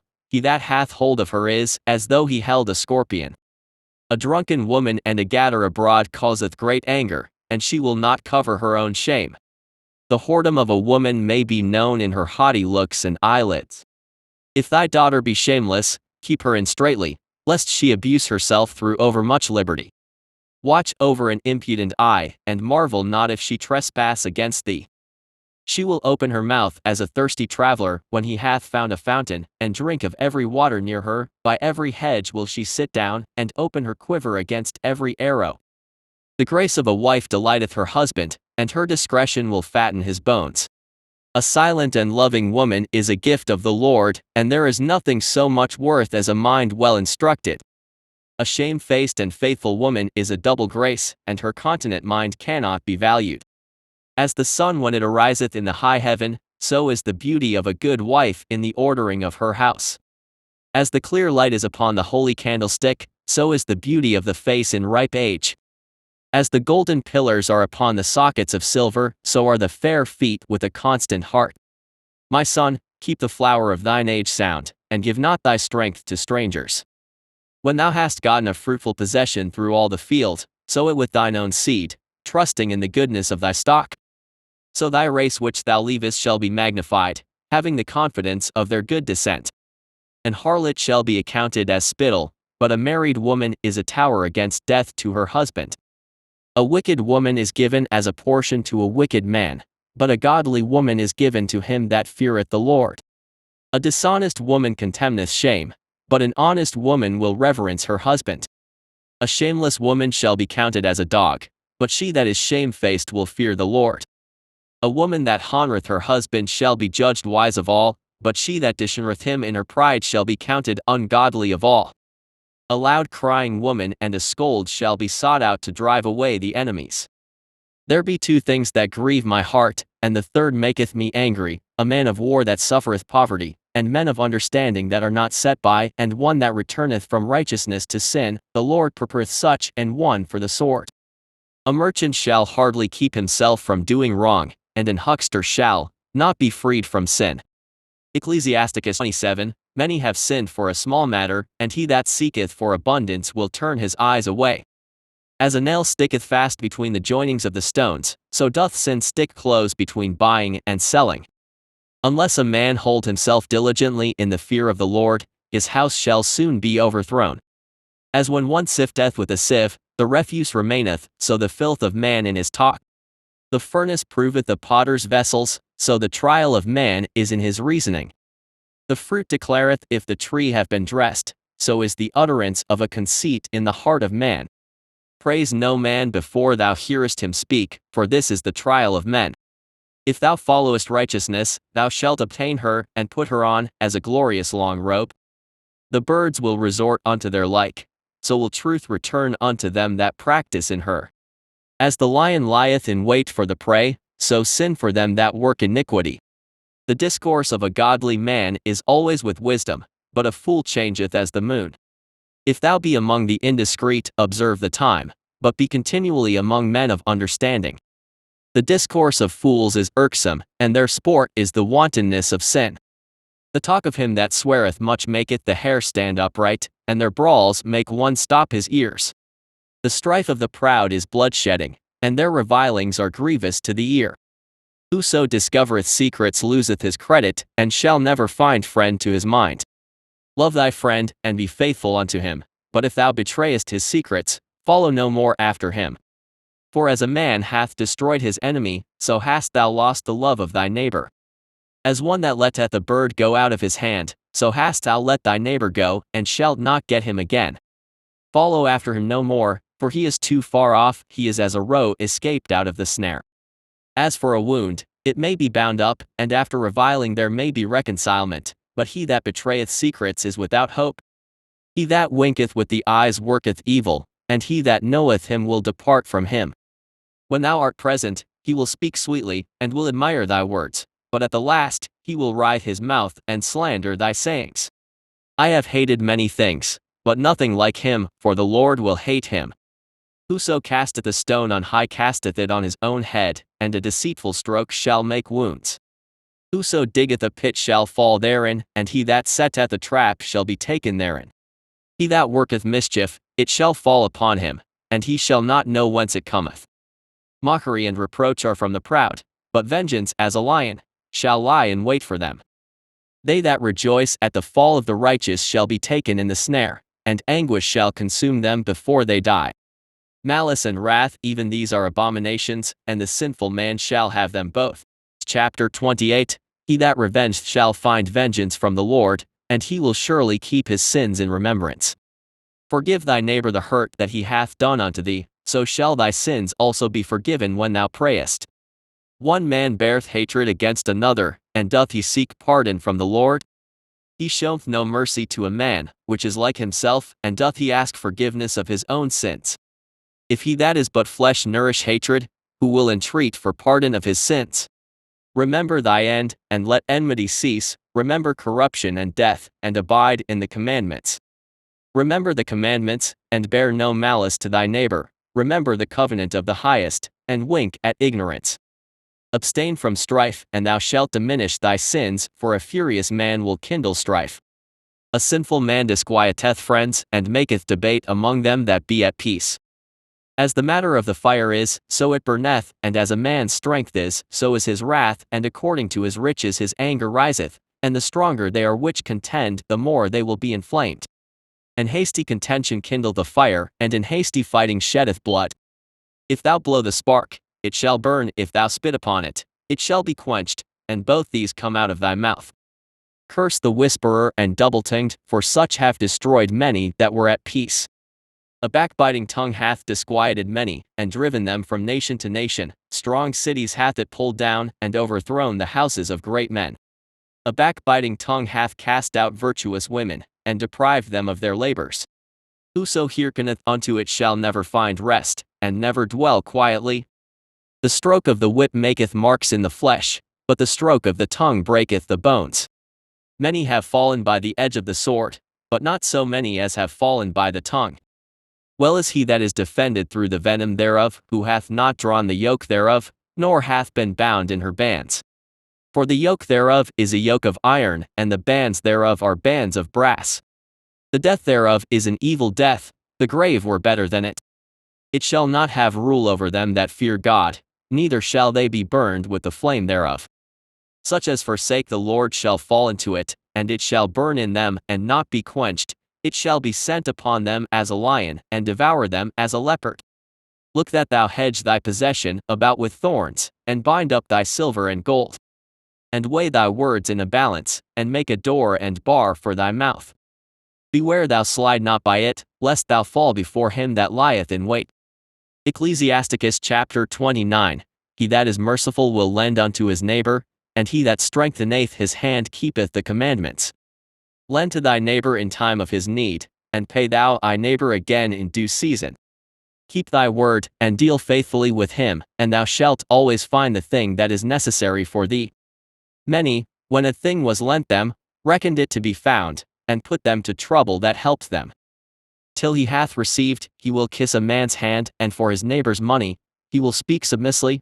But when he should repay, he will prolong the time, and return words of grief, and complain of the time.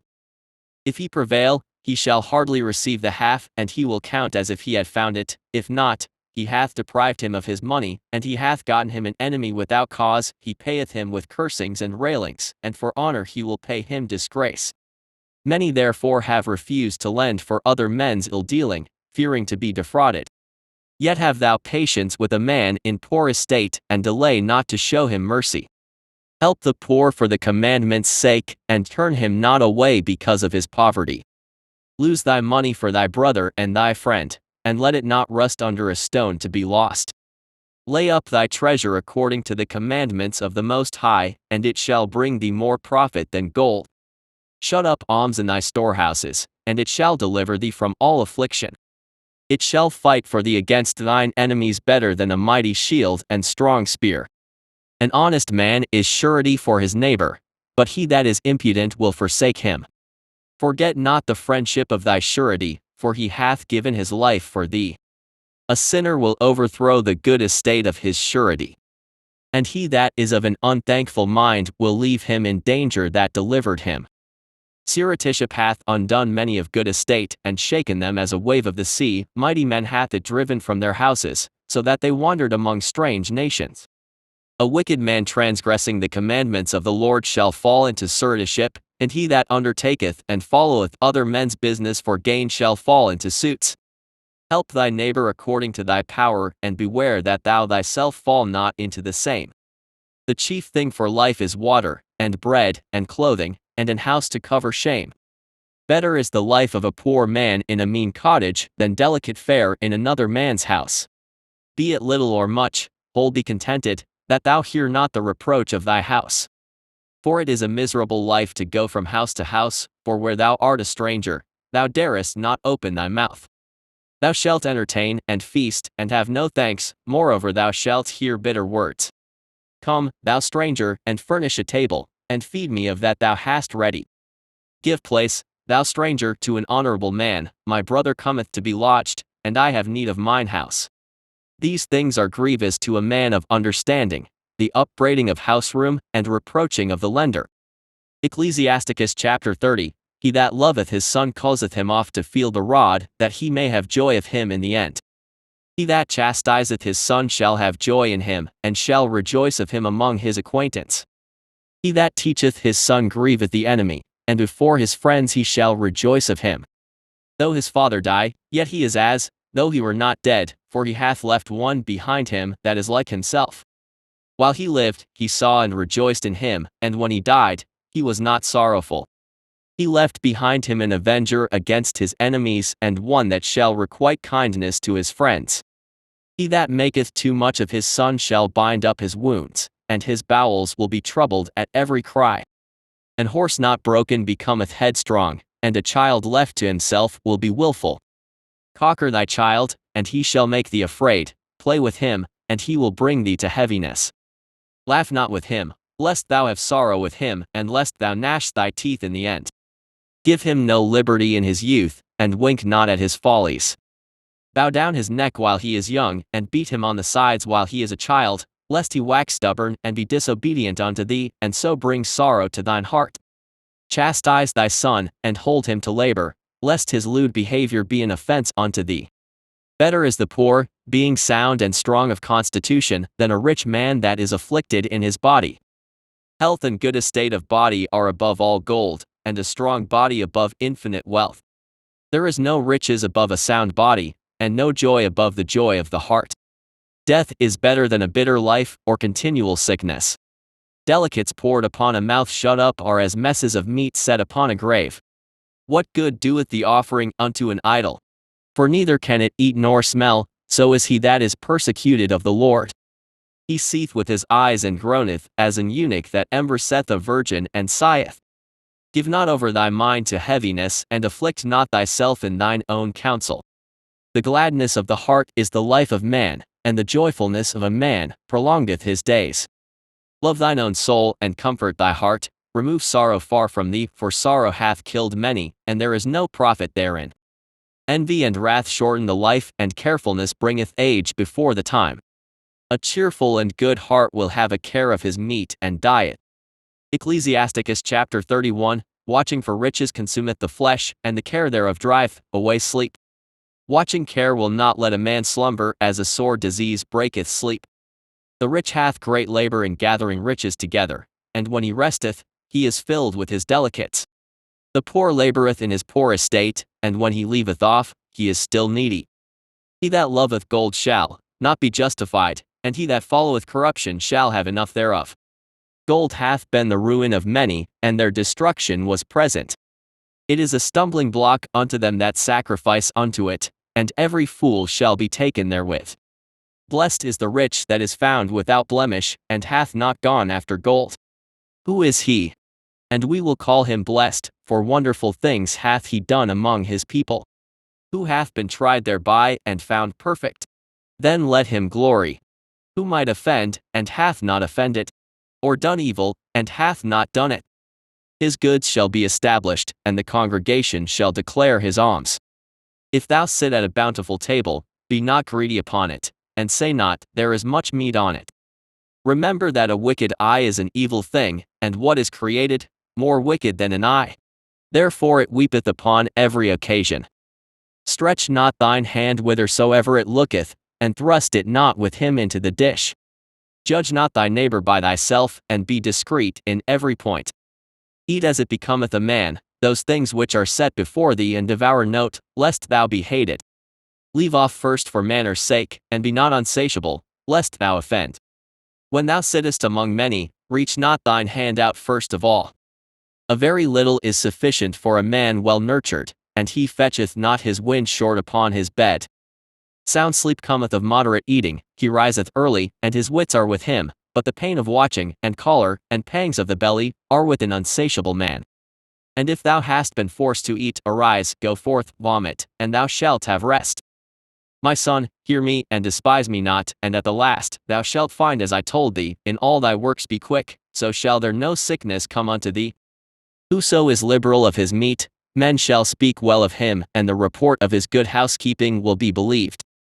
But against him that is a niggard of his meat the whole city shall murmur, and the testimonies of his niggardness shall not be doubted of. Show not thy valiantness in wine, for wine hath destroyed many. The furnace proveth the edge by dipping, so doth wine the hearts of the proud by drunkenness. Wine is as good as life to a man, if it be drunk moderately. What life is then to a man that is without wine? For it was made to make men glad. Wine measurably drunk and in season, bringeth gladness of the heart, and cheerfulness of the mind. But wine drunken with excess maketh bitterness of the mind, with brawling and quarreling. Drunkenness increaseth the rage of a fool till he offend, it diminisheth strength, and maketh wounds.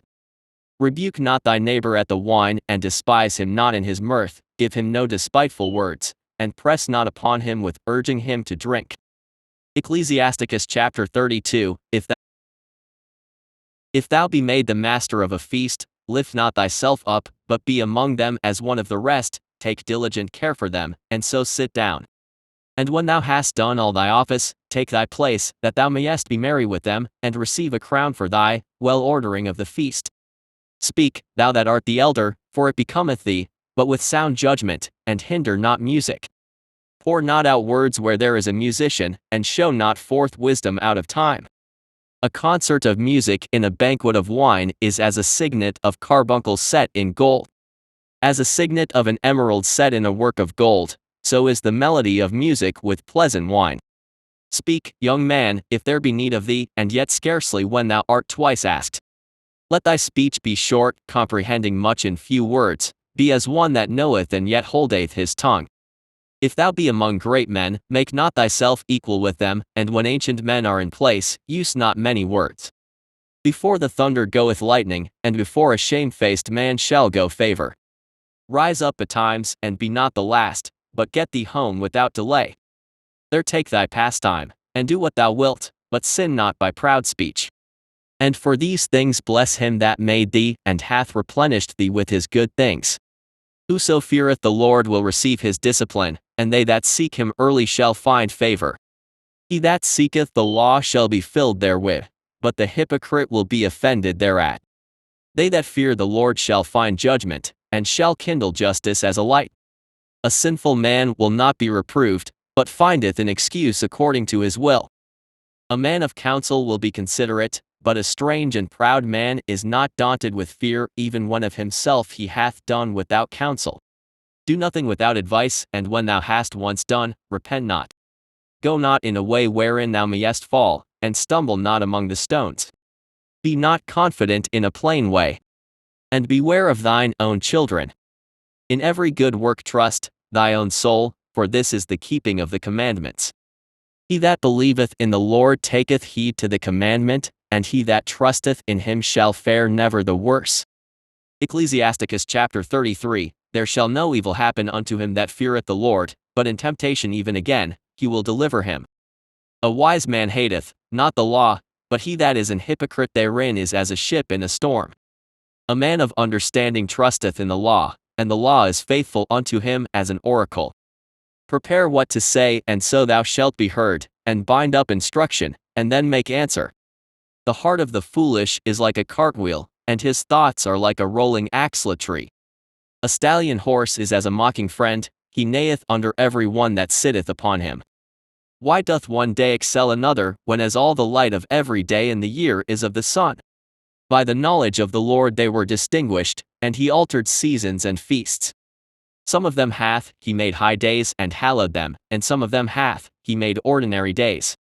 And all men are from the ground, and Adam was created of earth. In much knowledge the Lord hath divided them, and made their ways diverse.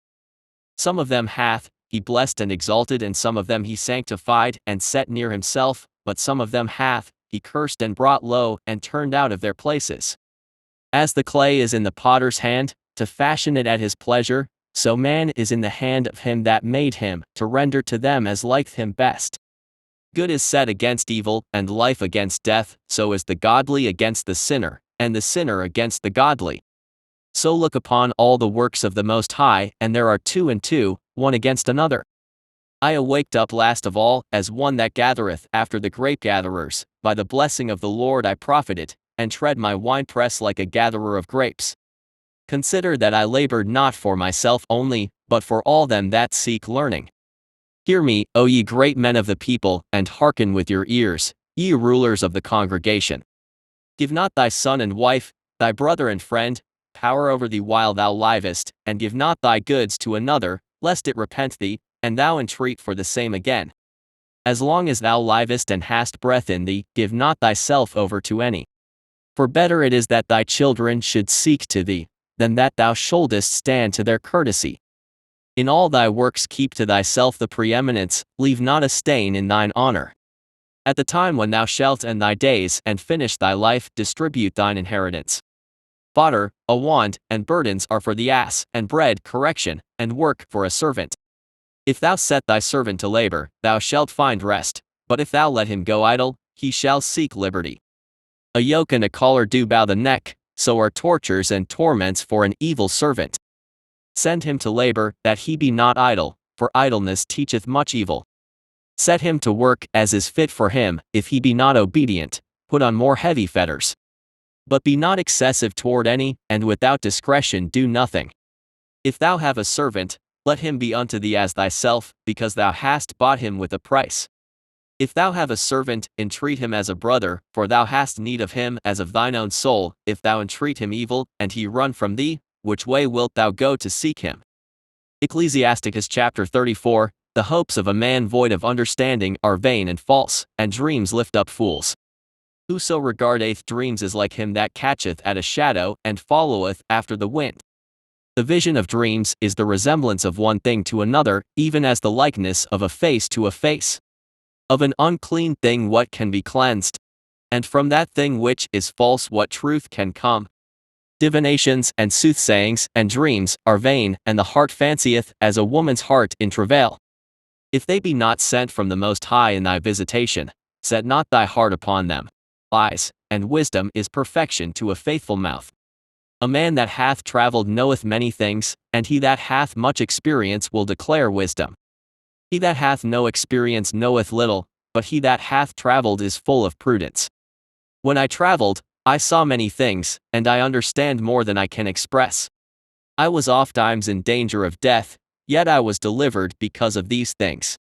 The spirit of those that fear the Lord shall live, for their hope is in him that saveth them. Whoso feareth the Lord shall not fear nor be afraid, for he is his hope. Blessed is the soul of him that feareth the Lord, to whom doth he look? And who is his strength? For the eyes of the Lord are upon them that love him. He is their mighty protection and strong stay, a defense from heat, and a cover from the sun at noon, a preservation from stumbling, and an help from falling. He raiseth up the soul, and lighteneth the eyes. He giveth health, life, and blessing.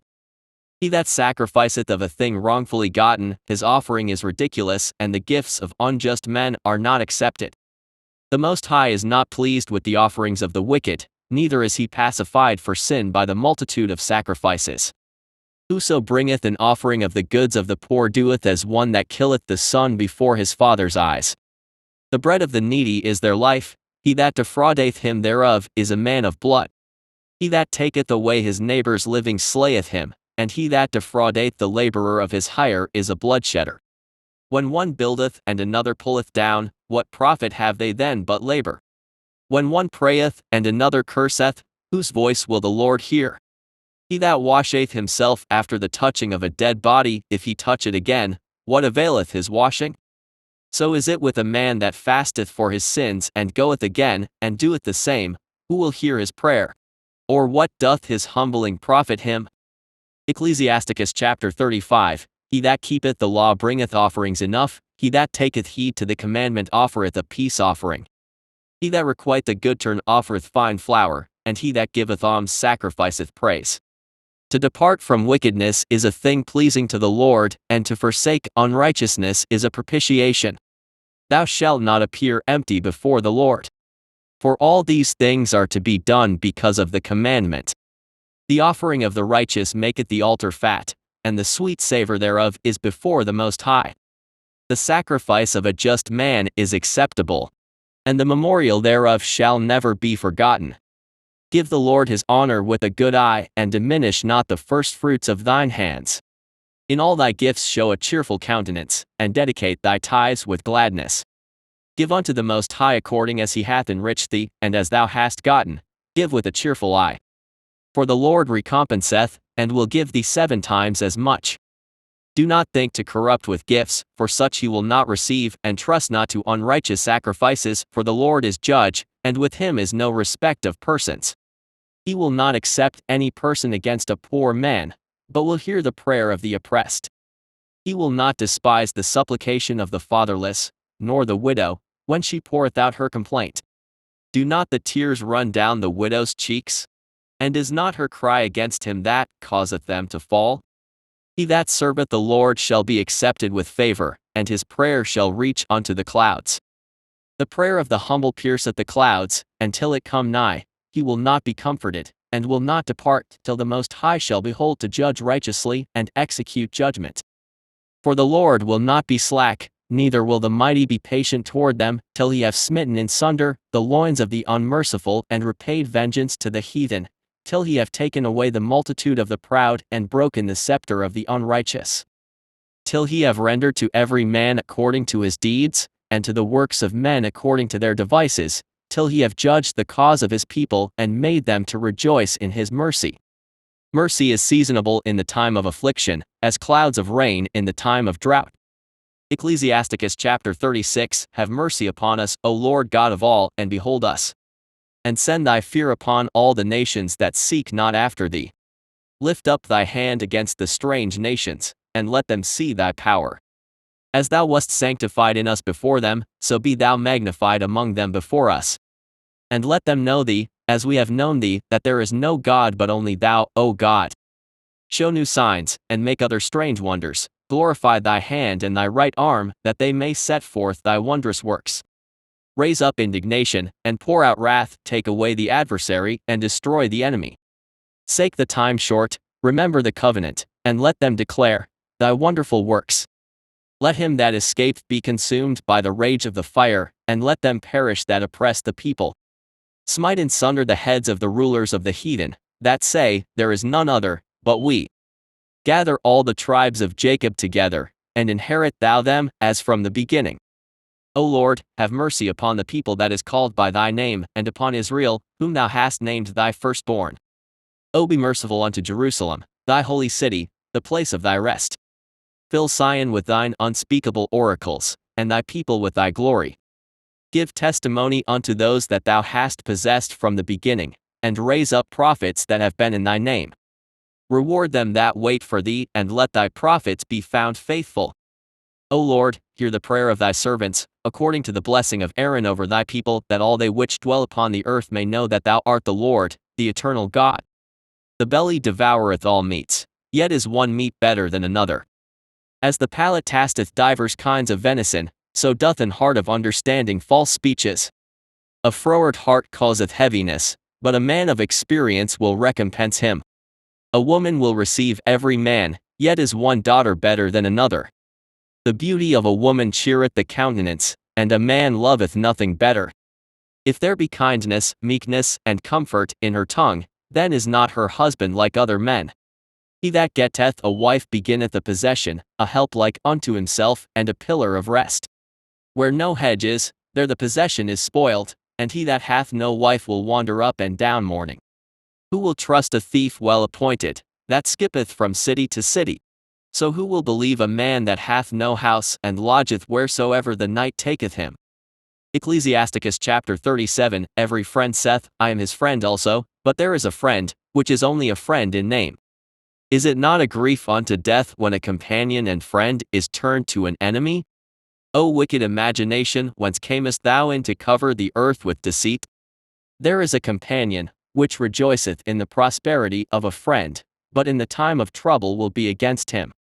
There is a companion, which helpeth his friend for the belly, and taketh up the buckler against the enemy. Forget not thy friend in thy mind, and be not unmindful of him in thy riches. Every counselor extolleth counsel, but there is some that counselleth for himself. Beware of a counselor, and know before what need he hath, for he will counsel for himself, lest he cast the lot upon thee. And say unto thee, Thy way is good, and afterward he stand on the other side, to see what shall befall thee. Consult not with one that suspecteth thee, and hide thy counsel from such as envy thee.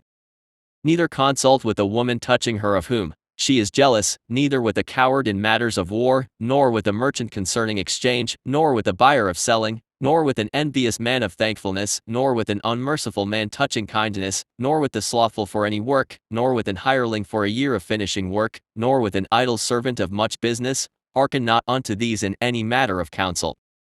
But be continually with a godly man, whom thou knowest to keep the commandments of the Lord, whose mind is according to thy mind, and will sorrow with thee, if thou shalt miscarry.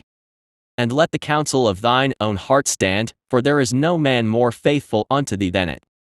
For a man's mind is sometime wont to tell him more than 7 watchmen, that sit above in an high tower. And above all this pray to the Most High, that he will direct thy way in truth. Let reason go before every enter, and counsel before every action. The countenance is a sign of changing of the heart. 4 manner of things appear, good and evil, life and death, but the tongue ruleth over them continually. There is one that is wise and teacheth many, and yet is unprofitable to himself. There is one that showeth wisdom in words, and is hated, he shall be destitute of all food. For grace is not given him from the Lord, because he is deprived of all wisdom. Another is wise to himself, and the fruits of understanding are commendable in his mouth. A wise man instructeth his people, and the fruits of his understanding fail not. A wise man shall be filled with blessing, and all they that see him shall count him happy. The days of the life of man may be numbered, but the days of Israel are innumerable. A wise man shall inherit glory among his people, and his name shall be perpetual. My son, prove thy soul in thy life, and see what is evil for it, and give not that unto it. For all things are not profitable for all men, neither hath every soul pleasure in every thing. Be not unsatiable in any dainty thing, nor too greedy upon meats. For excess of meats bringeth sickness, and surfeiting will turn into choler. By surfeiting have many perished, but he that taketh heed prolongeth his life. Ecclesiasticus chapter 38. Honor a physician with the honor due unto him for the uses which ye may have of him, for the Lord hath created him. For of the Most High cometh healing, and he shall receive honor of the king. The skill of the physician shall lift up his head, and in the sight of great men, he shall be in admiration.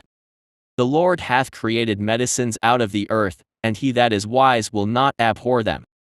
Was not the water made sweet with wood, that the virtue thereof might be known? And he hath given men skill, that he might be honored in his marvelous works. With such doth he heal men, and taketh away their pains. Of such doth the apothecary make a confection, and of his works there is no end, and from him is peace over all the earth.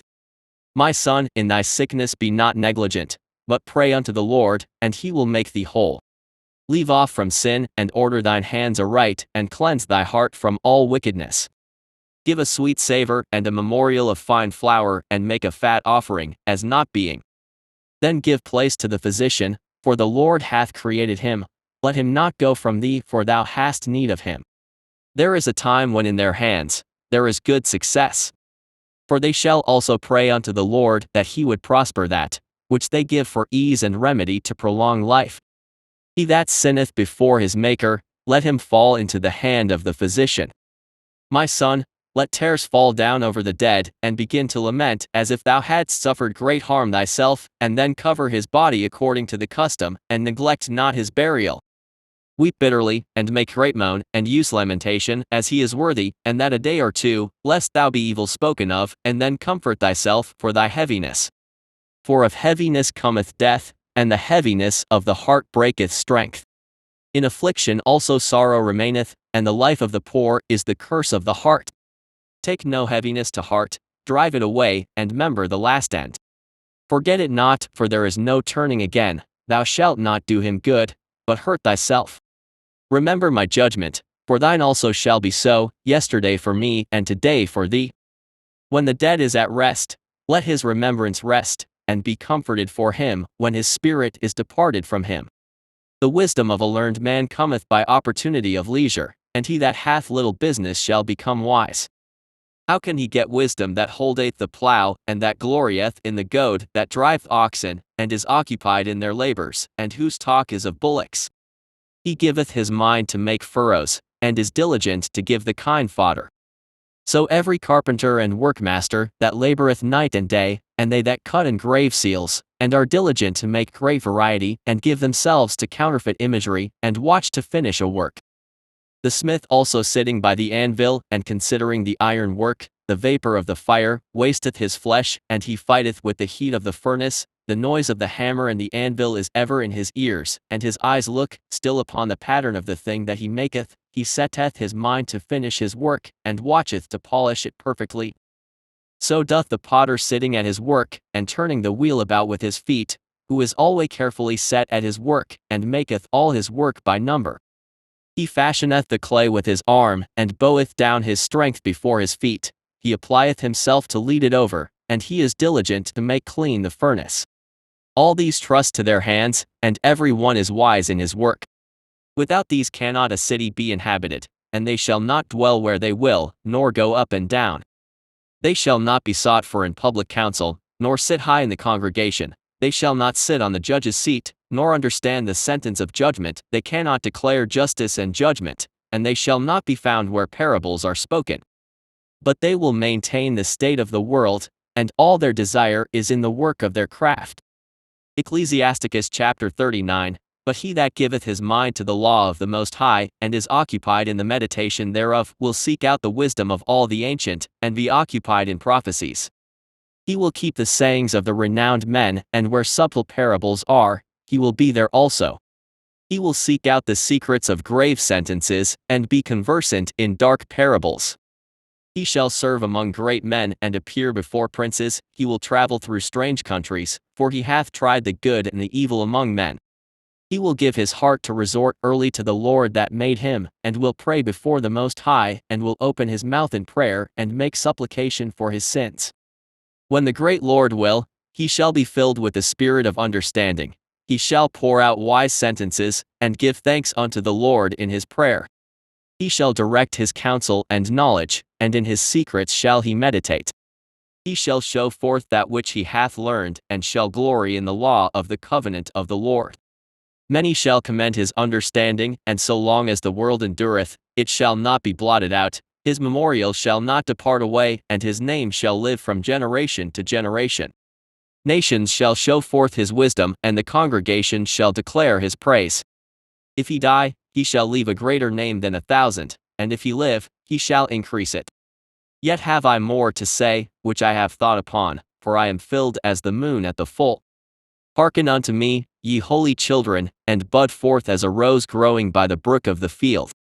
And give ye a sweet savor as frankincense, and flourish as a lily, send forth a smell, and sing a song of praise, bless the Lord in all his works. Magnify his name, and show forth his praise with the songs of your lips, and with harps, and in praising him ye shall say after this manner. All the works of the Lord are exceeding good, and whatsoever he commandeth shall be accomplished in due season. And none may say, What is this? Wherefore is that? For at time convenient they shall all be sought out. At his commandment the waters stood as an heap, and at the words of his mouth the receptacles of waters. At his commandment is done whatsoever pleaseth him, and none can hinder, when he will save. The works of all flesh are before him, and nothing can be hid from his eyes. He seeth from everlasting to everlasting, and there is nothing wonderful before him. A man need not to say, What is this? Wherefore is that? For he hath made all things for their uses. His blessing covered the dry land as a river, and watered it as a flood. As he hath turned the waters into saltness, so shall the heathen inherit his wrath. As his ways are plain unto the holy, so are they stumbling blocks unto the wicked. For the good are good things created from the beginning, so evil things for sinners.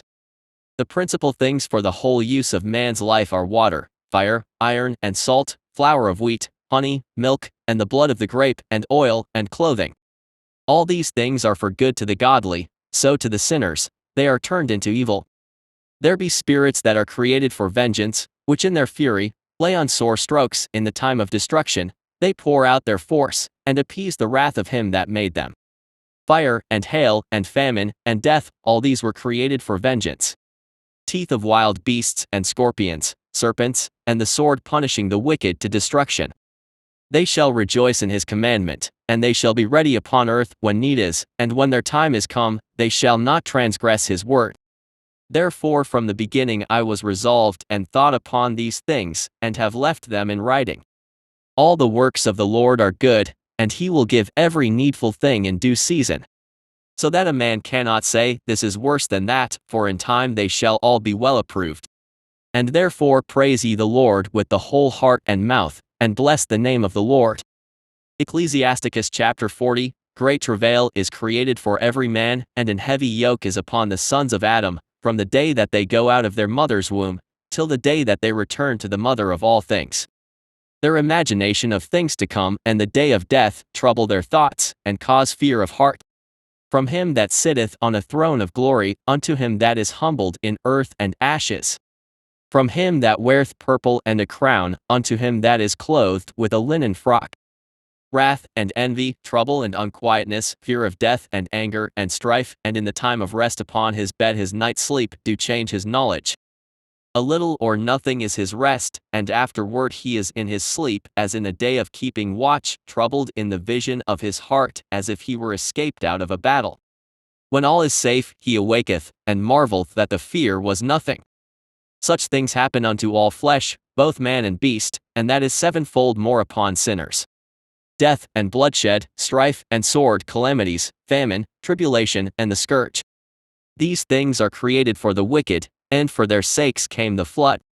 All things that are of the earth shall turn to the earth again, and that which is of the waters doth return into the sea. All bribery and injustice shall be blotted out, but true dealing shall endure forever. The goods of the unjust shall be dried up like a river, and shall vanish with noise, like a great thunder in rain. While he openeth his hand he shall rejoice, so shall transgressors come to naught. The children of the ungodly shall not bring forth many branches, but are as unclean roots upon a hard rock. The weed growing upon every water and bank of a river shall be pulled up before all grass. Bountifulness is as a most fruitful garden, and mercifulness endureth forever. To labor, and to be content with that a man hath, is a sweet life, but he that findeth a treasure is above them both. Children and the building of a city continue a man's name, but a blameless wife is counted above them both. Wine and music rejoice the heart, but the love of wisdom is above them both. The pipe and the psaltery make sweet melody, but a pleasant tongue is above them both. Thine eye desireth favor and beauty, but more than both corn while it is green. A friend and companion never meet amiss, but above both is a wife with her husband. Brethren and help are against time of trouble, but alms shall deliver more than them both. Gold and silver make the foot stand sure, but counsel is esteemed above them both. Riches and strength lift up the heart, but the fear of the Lord is above them both. There is no want in the fear of the Lord, and it needeth not to seek help. The fear of the Lord is a fruitful garden, and covereth him above all glory. My son, lead not a beggar's life, for better it is to die than to beg. The life of him that dependeth on another man's table is not to be counted for a life, for he polluteth himself with other men's meat, but a wise man well nurtured will beware thereof. Begging is sweet in the mouth of the shameless, but in his belly there shall burn a fire. Ecclesiasticus chapter 41. O death, how bitter is the remembrance of thee to a man that liveth at rest in his possessions, unto the man that hath nothing to vex him, and that hath prosperity in all things, yea, unto him that is yet able to receive meat. O death, acceptable is thy sentence unto the needy, and unto him whose strength faileth, that is now in the last age, and is vexed with all things, and to him that despaireth, and hath lost patience. Fear not the sentence of death, remember them that have been before thee, and that come after, for this is the sentence of the Lord over all flesh. And why art thou against the pleasure of the Most High? There is no inquisition in the grave, whether thou have lived 10, or 100, or 1,000 years. The children of sinners are abominable children, and they that are conversant in the dwelling of the ungodly. The inheritance of sinners' children shall perish, and their posterity shall have a perpetual reproach. The children will complain of an ungodly father, because they shall be reproached for his sake. Woe be unto you, ungodly men, which have forsaken the law of the Most High God. For if ye increase, it shall be to your destruction. And if ye be born, ye shall be born to a curse, and if ye die, a curse shall be your portion. All that are of the earth shall turn to earth again, so the ungodly shall go from a curse to destruction. The mourning of men is about their bodies, but an ill name of sinners shall be blotted out. Have regard to thy name, for that shall continue with thee above 1,000 great treasures of gold. A good life hath but few days, but a good name endureth forever. My children, keep discipline and peace, for wisdom that is hid, and a treasure that is not seen, what profit is in them both? A man that hideth his foolishness is better than a man that hideth his wisdom. Therefore be shamefaced according to my word, for it is not good to retain all shamefacedness, neither is it altogether approved in everything. Be ashamed of whoredom before father and mother, and of a lie before a prince and a mighty man. Of an offense before a judge and ruler, of iniquity before a congregation and people, of unjust dealing before thy partner and friend. And of theft in regard of the place where thou sojournest, and in regard of the truth of God and his covenant, and to lean with thine elbow upon the meat, and of scorning to give and take. And of silence before them that salute thee, and to look upon an harlot. And to turn away thy face from thy kinsman, or to take away a portion or a gift, or to gaze upon another man's wife. Or to be overbussy with his maid, and come not near her bed, or of upbraiding speeches before friends, and after thou hast given, upbraid not. Or of iterating and speaking again that which thou hast heard, and of revealing of secrets. So shalt thou be truly shamefaced and find favor before all men. Ecclesiasticus chapter 42. Of these things be not thou ashamed, and accept no person to sin thereby. Of the law of the Most High, and his covenant, and of judgment to justify the ungodly. Of reckoning with thy partners and travelers, or of the gift of the heritage of friends. Of exactness of balance and weights, or of getting much or little. And of merchants indifferent selling, of much correction of children, and to make the side of an evil servant to bleed. Surekeeping is good, where an evil wife is, and shut up, where many hands are. Deliver all things in number and weight, and put all in writing that thou givest out, or receivest in. Be not ashamed to inform the unwise and foolish, and the extreme age that contendeth with those that are young, thus shalt thou be truly learned, and approved of all men living.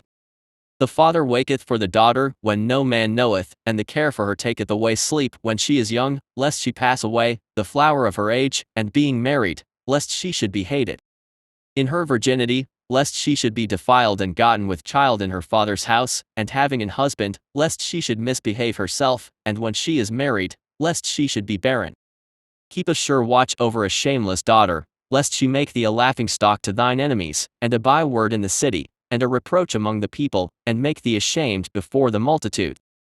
Behold not every body's beauty, and sit not in the midst of women. For from garments cometh the moth, and from women wickedness. Better is the churlishness of a man than a courteous woman, a woman, I say, which bringeth shame and reproach. I will now remember the works of the Lord, and declare the things that I have seen. In the words of the Lord are his works. The sun that giveth light looketh upon all things, and the work thereof is full of the glory of the Lord. The Lord hath not given power to the saints to declare all his marvelous works, which the Almighty Lord firmly settled, that whatsoever is might be established for his glory. He seeketh out the deep and the heart, and considereth their crafty devices, for the Lord knoweth all that may be known, and he beholdeth the signs of the world. He declareth the things that are past, and for to come, and revealeth the steps of hidden things. No thought escapeth him, neither any word is hidden from him.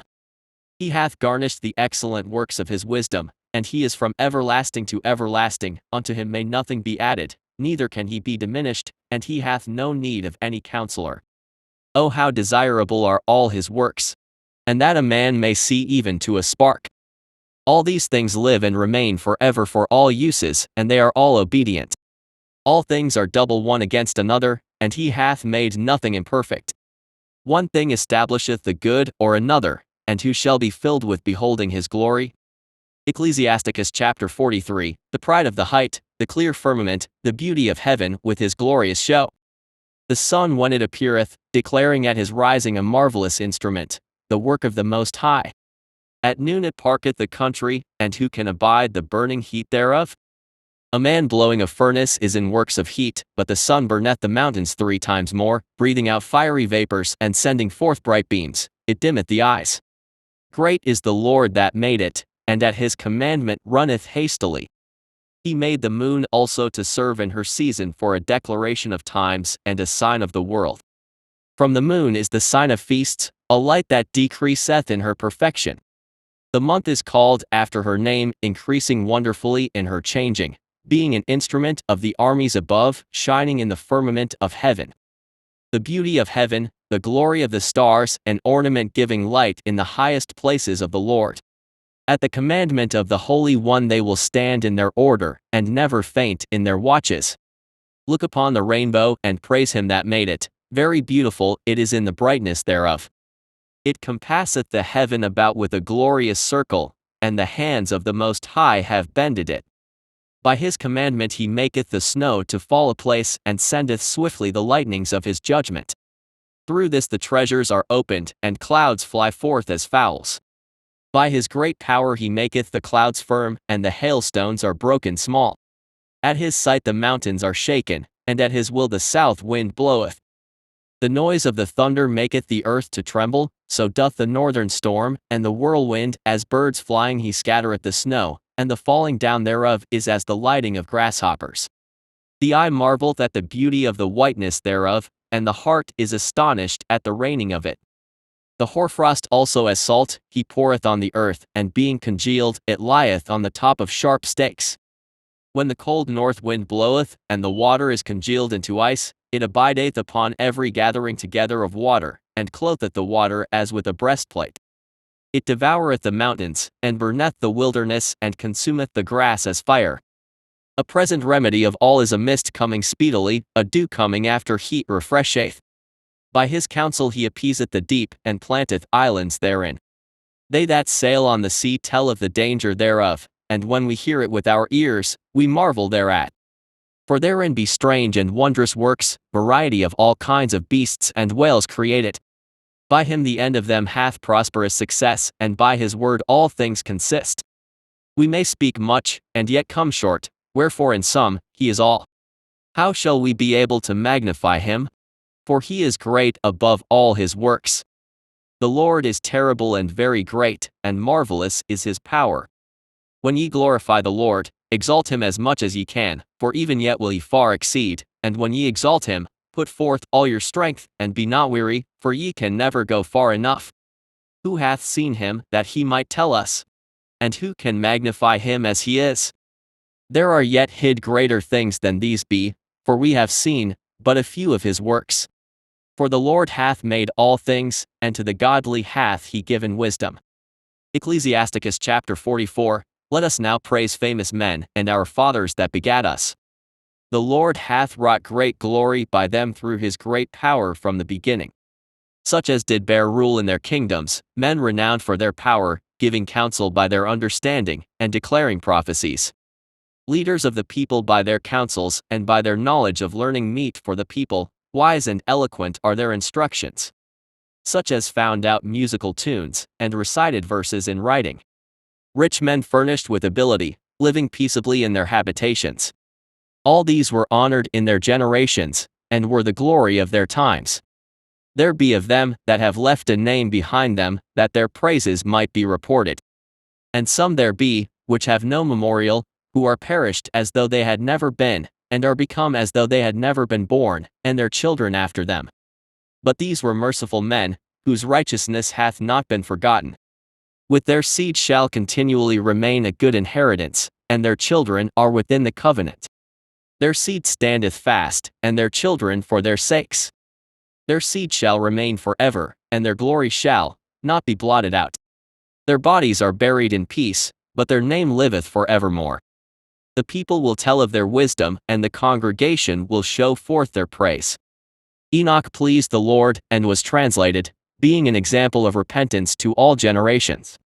Noah was found perfect and righteous in the time of wrath, he was taken in exchange for the world, therefore was he left as a remnant unto the earth when the flood came. An everlasting covenant was made with him, that all flesh should perish no more by the flood. Abraham was a great father of many people, in glory was there none like unto him. Who kept the law of the Most High, and was in covenant with him. He established the covenant in his flesh, and when he was proved, he was found faithful.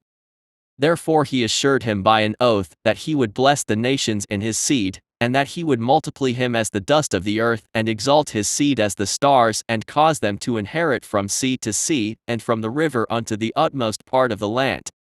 With Isaac did he establish, likewise for Abraham his father's sake, the blessing of all men and the covenant, and made it rest upon the head of Jacob.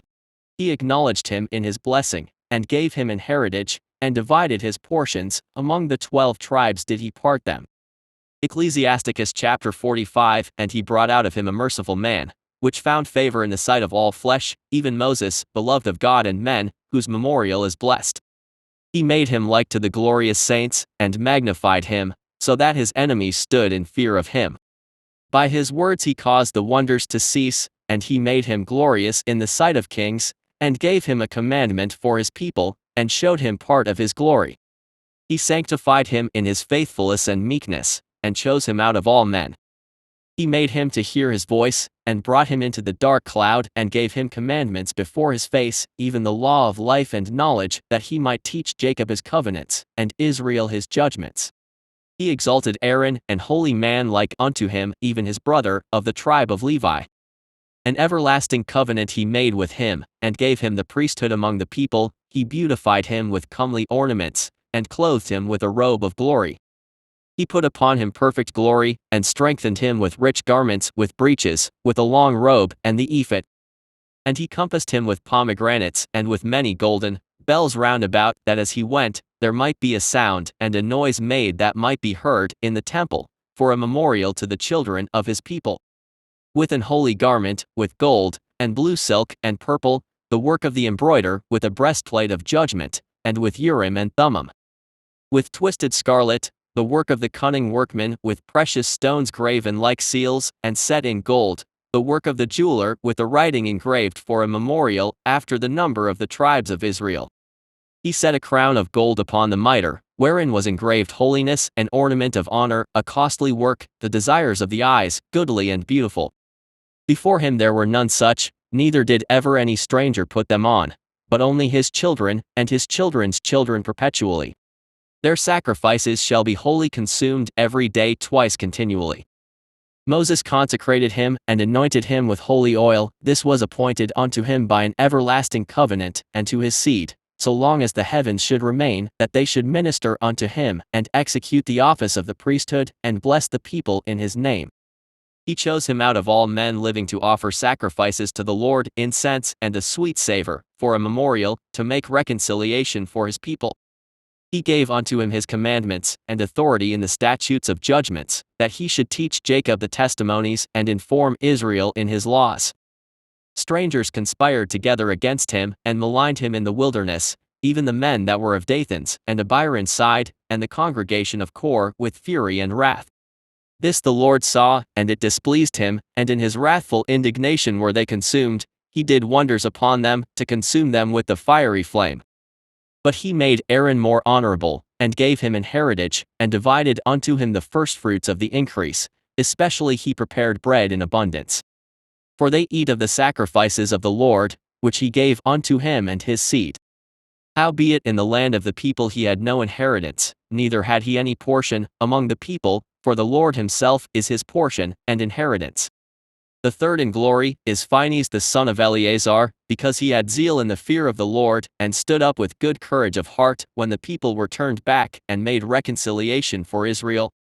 Therefore was there a covenant of peace made with him, that he should be the chief of the sanctuary and of his people, and that he and his posterity should have the dignity of the priesthood forever. According to the covenant made with David son of Jesse, of the tribe of Judah, that the inheritance of the king should be to his posterity alone, so the inheritance of Aaron should also be unto his seed. God give you wisdom in your heart to judge his people in righteousness, that their good things be not abolished, and that their glory may endure forever. Ecclesiasticus chapter 46. Jesus the son of Nave was valiant in the wars, and was the successor of Moses in prophecies, who according to his name was made great for the saving of the elect of God, and taking vengeance of the enemies that rose up against them, that he might set Israel in their inheritance.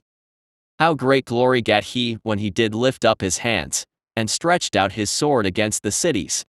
Who before him so stood to it? For the Lord himself brought his enemies unto him. Did not the sun go back by his means? And was not one day as long as two? He called upon the Most High Lord, when the enemies pressed upon him on every side, and the great Lord heard him. And with hailstones of mighty power he made the battle to fall violently upon the nations, and in the descent of Beth-horon, he destroyed them that resisted, that the nations might know all their strength, because he fought in the sight of the Lord, and he followed the mighty one. In the time of Moses also he did a work of mercy, he and Caleb the son of Jephunneh, in that they withstood the congregation, and withheld the people from sin, and appeased the wicked murmuring. And of 600,000 people on foot, they too were preserved to bring them into the heritage, even unto the land that floweth with milk and honey. The Lord gave strength also unto Caleb, which remained with him unto his old age, so that he entered upon the high places of the land, and his seed obtained it for an heritage. That all the children of Israel might see that it is good to follow the Lord. And concerning the judges, every one by name, whose heart went not a whoring, nor departed from the Lord, let their memory be blessed. Let their bones flourish out of their place, and let the name of them that were honored be continued upon their children. Samuel, the prophet of the Lord, beloved of his Lord, established a kingdom, and anointed princes over his people. By the law of the Lord he judged the congregation, and the Lord had respect unto Jacob. By his faithfulness he was found a true prophet, and by his word he was known to be faithful in vision. He called upon the mighty Lord, when his enemies pressed upon him on every side, when he offered the sucking lamb. And the Lord thundered from heaven, and with a great noise, made his voice to be heard. And he destroyed the rulers of the Tyrians, and all the princes of the Philistines. And before his long sleep, he made protestations in the sight of the Lord, and his anointed, I have not taken any man's goods, so much as a shoe, and no man did accuse him. And after his death he prophesied, and showed the king his end, and lifted up his voice from the earth in prophecy, to blot out the wickedness of the people. Ecclesiasticus chapter 47. And after him rose up Nathan to prophesy in the time of David. As is the fat taken away from the peace offering, so was David chosen out of the children of Israel. He played with lions as with kids, and with bears as with lambs. Slew he not a giant when he was yet but young? And did he not take away reproach from the people when he lifted up his hand with the stone in the sling, and beat down the boasting of Goliath? For he called upon the Most High Lord, and he gave him strength in his right hand to slay that mighty warrior, and set up the horn of his people. So the people honored him with 10,000s, and praised him in the blessings of the Lord, in that he gave him a crown of glory. For he destroyed the enemies on every side, and brought to naught the Philistines his adversaries, and brake their horn in sunder unto this day. In all his works he praised the Holy One Most High with words of glory, with his whole heart, he sung songs, and loved him that made him.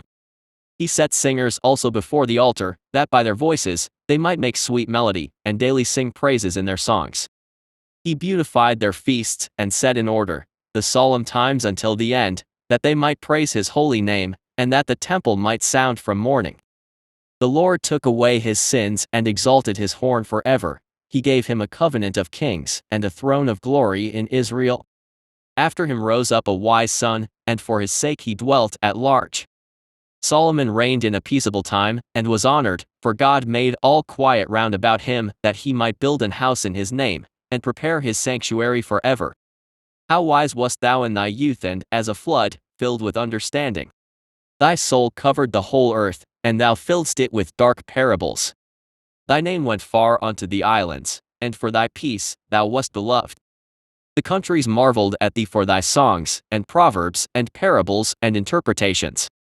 By the name of the Lord God, which is called the Lord God of Israel, thou didst gather gold as tin, and didst multiply silver as lead.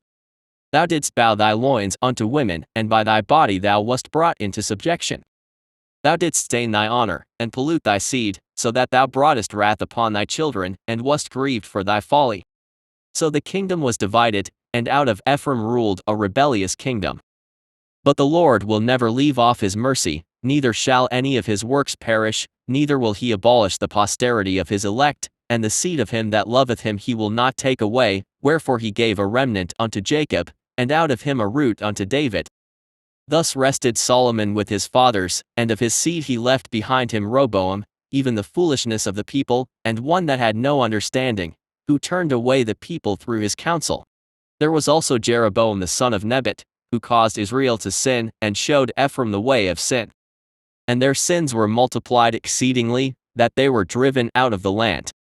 For they sought out all wickedness, till the vengeance came upon them. Ecclesiasticus chapter 48. Then stood up Elias the prophet as fire, and his word burned like a lamp. He brought a sore famine upon them, and by his zeal he diminished their number. By the word of the Lord he shut up the heaven, and also 3 times brought down fire. O Elias, how wast thou honored in thy wondrous deeds? And who may glory like unto thee? Who didst raise up a dead man from death, and his soul from the place of the dead, by the word of the Most High? Who broughtest kings to destruction, and honorable men from their bed? Who heardest the rebuke of the Lord in Sinai, and in Horeb the judgment of vengeance? Who anointedst kings to take revenge, and prophets to succeed after him? Who was taken up in a whirlwind of fire, and in a chariot of fiery horses? Who wast ordained for reproofs in their times, to pacify the wrath of the Lord's judgment, before it break forth into fury, and to turn the heart of the father unto the son, and to restore the tribes of Jacob? Blessed are they that saw thee, and slept in love, for we shall surely live. Elias it was, who was covered with a whirlwind, and Elias was filled with his spirit. Whilst he lived, he was not moved with the presence of any prince, neither could any bring him into subjection. No word could overcome him, and after his death, his body prophesied.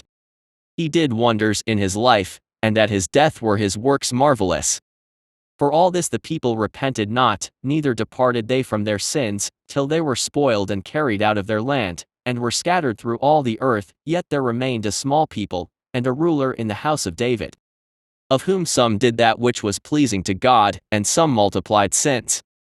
Ezekias fortified his city, and brought in water into the midst thereof. He digged the hard rock with iron, and made wells for waters. In his time Sennacherib came up, and sent Rabsaces, and lifted up his hand against Sion, and boasted proudly. Then trembled their hearts and hands, and they were in pain, as women in travail.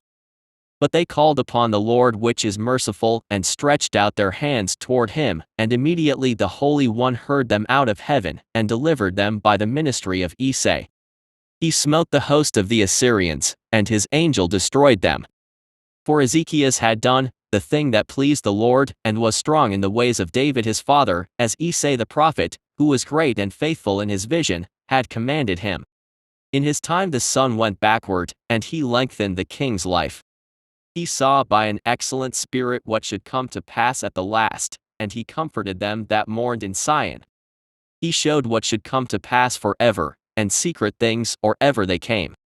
Ecclesiasticus chapter 49. The remembrance of Josias is like the composition of the perfume that is made by the art of the apothecary. It is sweet as honey in all mouths, and as music at a banquet of wine. He behaved himself uprightly in the conversion of the people, and took away the abominations of iniquity. He directed his heart unto the Lord, and in the time of the ungodly he established the worship of God. All, except David and Ezekias and Josias, were defective, for they forsook the law of the Most High, even the kings of Judah failed.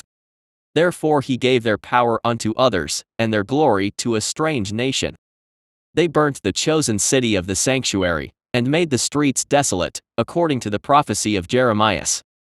For they entreated him evil, who nevertheless was a prophet, sanctified in his mother's womb, that he might root out and afflict and destroy, and that he might build up also and plant. It was Ezekiel who saw the glorious vision, which was showed him upon the chariot of the cherubims. For he made mention of the enemies under the figure of the rain, and directed them that went right. And of the 12 prophets let the memorial be blessed, and let their bones flourish again out of their place, for they comforted Jacob, and delivered them by assured hope. How shall we magnify Zorobabel? Even he was as a signet on the right hand. So was Jesus the son of Josdic, who in their time builded the house, and set up an holy temple to the Lord, which was prepared for everlasting glory.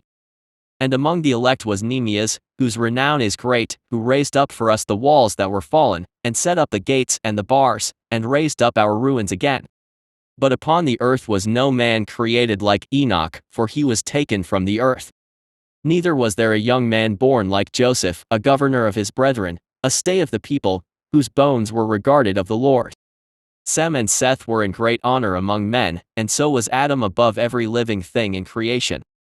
Ecclesiasticus chapter 50. Simon the high priest, the son of Onias, who in his life repaired the house again, and in his days fortified the temple. And by him was built from the foundation the double height, the high fortress of the wall about the temple. In his days the cistern to receive water, being in compass as the sea, was covered with plates of brass. He took care of the temple that it should not fall, and fortified the city against besieging. How was he honored in the midst of the people in his coming out of the sanctuary? He was as the morning star in the midst of a cloud, and as the moon at the full. As the sun shining upon the temple of the Most High, and as the rainbow giving light in the bright clouds. And as the flower of roses in the spring of the year, as lilies by the rivers of waters, and as the branches of the frankincense tree in the time of summer. As fire and incense in the censer, and as a vessel of beaten gold set with all manner of precious stones. And as a fair olive tree budding forth fruit, and as a cypress tree which groweth up to the clouds. When he put on the robe of honor, and was clothed with the perfection of glory, when he went up to the holy altar, he made the garment of holiness honorable. When he took the portions out of the priest's hands, he himself stood by the hearth of the altar, compassed about as a young cedar in Libanus, and as palm trees, compassed they him round about. So were all the sons of Aaron in their glory, and the oblations of the Lord in their hands, before all the congregation of Israel.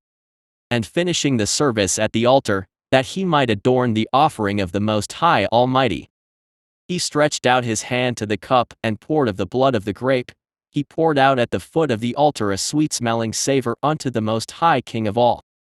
Then shouted the sons of Aaron, and sounded the silver trumpets, and made a great noise to be heard, for a remembrance before the Most High. Then all the people together hasted, and fell down to the earth upon their faces to worship their Lord God Almighty, the Most High. The singers also sang praises with their voices, with great variety of sounds was there made sweet melody. And the people besought the Lord, the Most High, by prayer before him that is merciful, till the solemnity of the Lord was ended, and they had finished his service. Then he went down, and lifted up his hands over the whole congregation of the children of Israel, to give the blessing of the Lord with his lips, and to rejoice in his name. And they bowed themselves down to worship the second time, that they might receive a blessing from the Most High. Now therefore bless ye the God of all, which only doeth wondrous things everywhere, which exalteth our days from the womb, and dealeth with us according to his mercy. He grant us joyfulness of heart, and that peace may be in our days in Israel forever. That he would confirm his mercy with us, and deliver us at his time. There be two manner of nations which my heart abhorreth, and the third is no nation. They that sit upon the mountain of Samaria, and they that dwell among the Philistines, and that foolish people that dwell in Sichem. Jesus the son of Sirach of Jerusalem hath written in this book, the instruction of understanding and knowledge, who out of his heart poured forth wisdom. Blessed is he that shall be exercised in these things, and he that layeth them up in his heart shall become wise. For if he do them, he shall be strong to all things, for the light of the Lord leadeth him, who giveth wisdom to the godly. Blessed be the name of the Lord forever.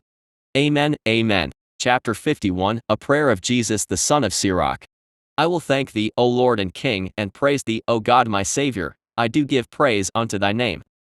For thou art my defender and helper, and hast preserved my body from destruction, and from the snare of the slanderous tongue, and from the lips that forge lies, and hast been mine helper against mine adversaries. And hast delivered me, according to the multitude of thy mercies and greatness of thy name, from the teeth of them that were ready to devour me, and out of the hands of such as sought after my life, and from the manifold afflictions which I had. From the choking of fire on every side, and from the midst of the fire, which I kindled not. From the depth of the belly of hell, from an unclean tongue, and from lying words. By an accusation to the king from an unrighteous tongue my soul drew near even unto death, my life was near to the hell beneath. They compassed me on every side, and there was no man to help me. I looked for the succor of men, but there was none. Then thought I upon thy mercy, O Lord, and upon thy acts of old, how thou deliverest such as wait for thee, and savest them out of the hands of the enemies. Then lifted I up my supplications from the earth, and prayed for deliverance from death. I called upon the Lord, the Father of my Lord, that he would not leave me in the days of my trouble, and in the time of the proud, when there was no help. I will praise thy name continually, and will sing praises with thanksgiving, and so my prayer was heard. For thou savedst me from destruction, and deliveredst me from the evil time, therefore will I give thanks, and praise thee, and bless thy name, O Lord. When I was yet young, or ever I went abroad, I desired wisdom openly in my prayer. I prayed for her before the temple, and will seek her out even to the end. Even from the flower till the grape was ripe hath my heart delighted in her, my foot went the right way, from my youth up sought I after her. I bowed down mine ear a little, and received her, and gat much learning. I profited therein, therefore will I ascribe glory unto him that giveth me wisdom. For I purpose to do after her, and earnestly I followed that which is good, so shall I not be confounded. My soul hath wrestled with her, and in my doings I was exact. I stretched forth my hands to the heaven above, and bewailed my ignorances of her. I directed my soul unto her, and I found her in pureness. I have had my heart joined with her from the beginning, therefore shall I not be forsaken. My heart was troubled in seeking her, therefore have I gotten a good possession. The Lord hath given me a tongue for my reward, and I will praise him therewith. Draw near unto me, ye unlearned, and dwell in the house of learning. Wherefore are ye slow, and what say ye to these things, seeing your souls are very thirsty? I opened my mouth, and said, Buy her for yourselves, without money. Put your neck under the yoke, and let your soul receive instruction, she is hard at hand to find. Behold with your eyes, how that I have but little labor, and have gotten unto me much rest. Get learning with a great sum of money, and get much gold by her. Let your soul rejoice in his mercy, and be not ashamed of his praise. Work your work betimes, and in his time, he will give you your reward. Baruch chapter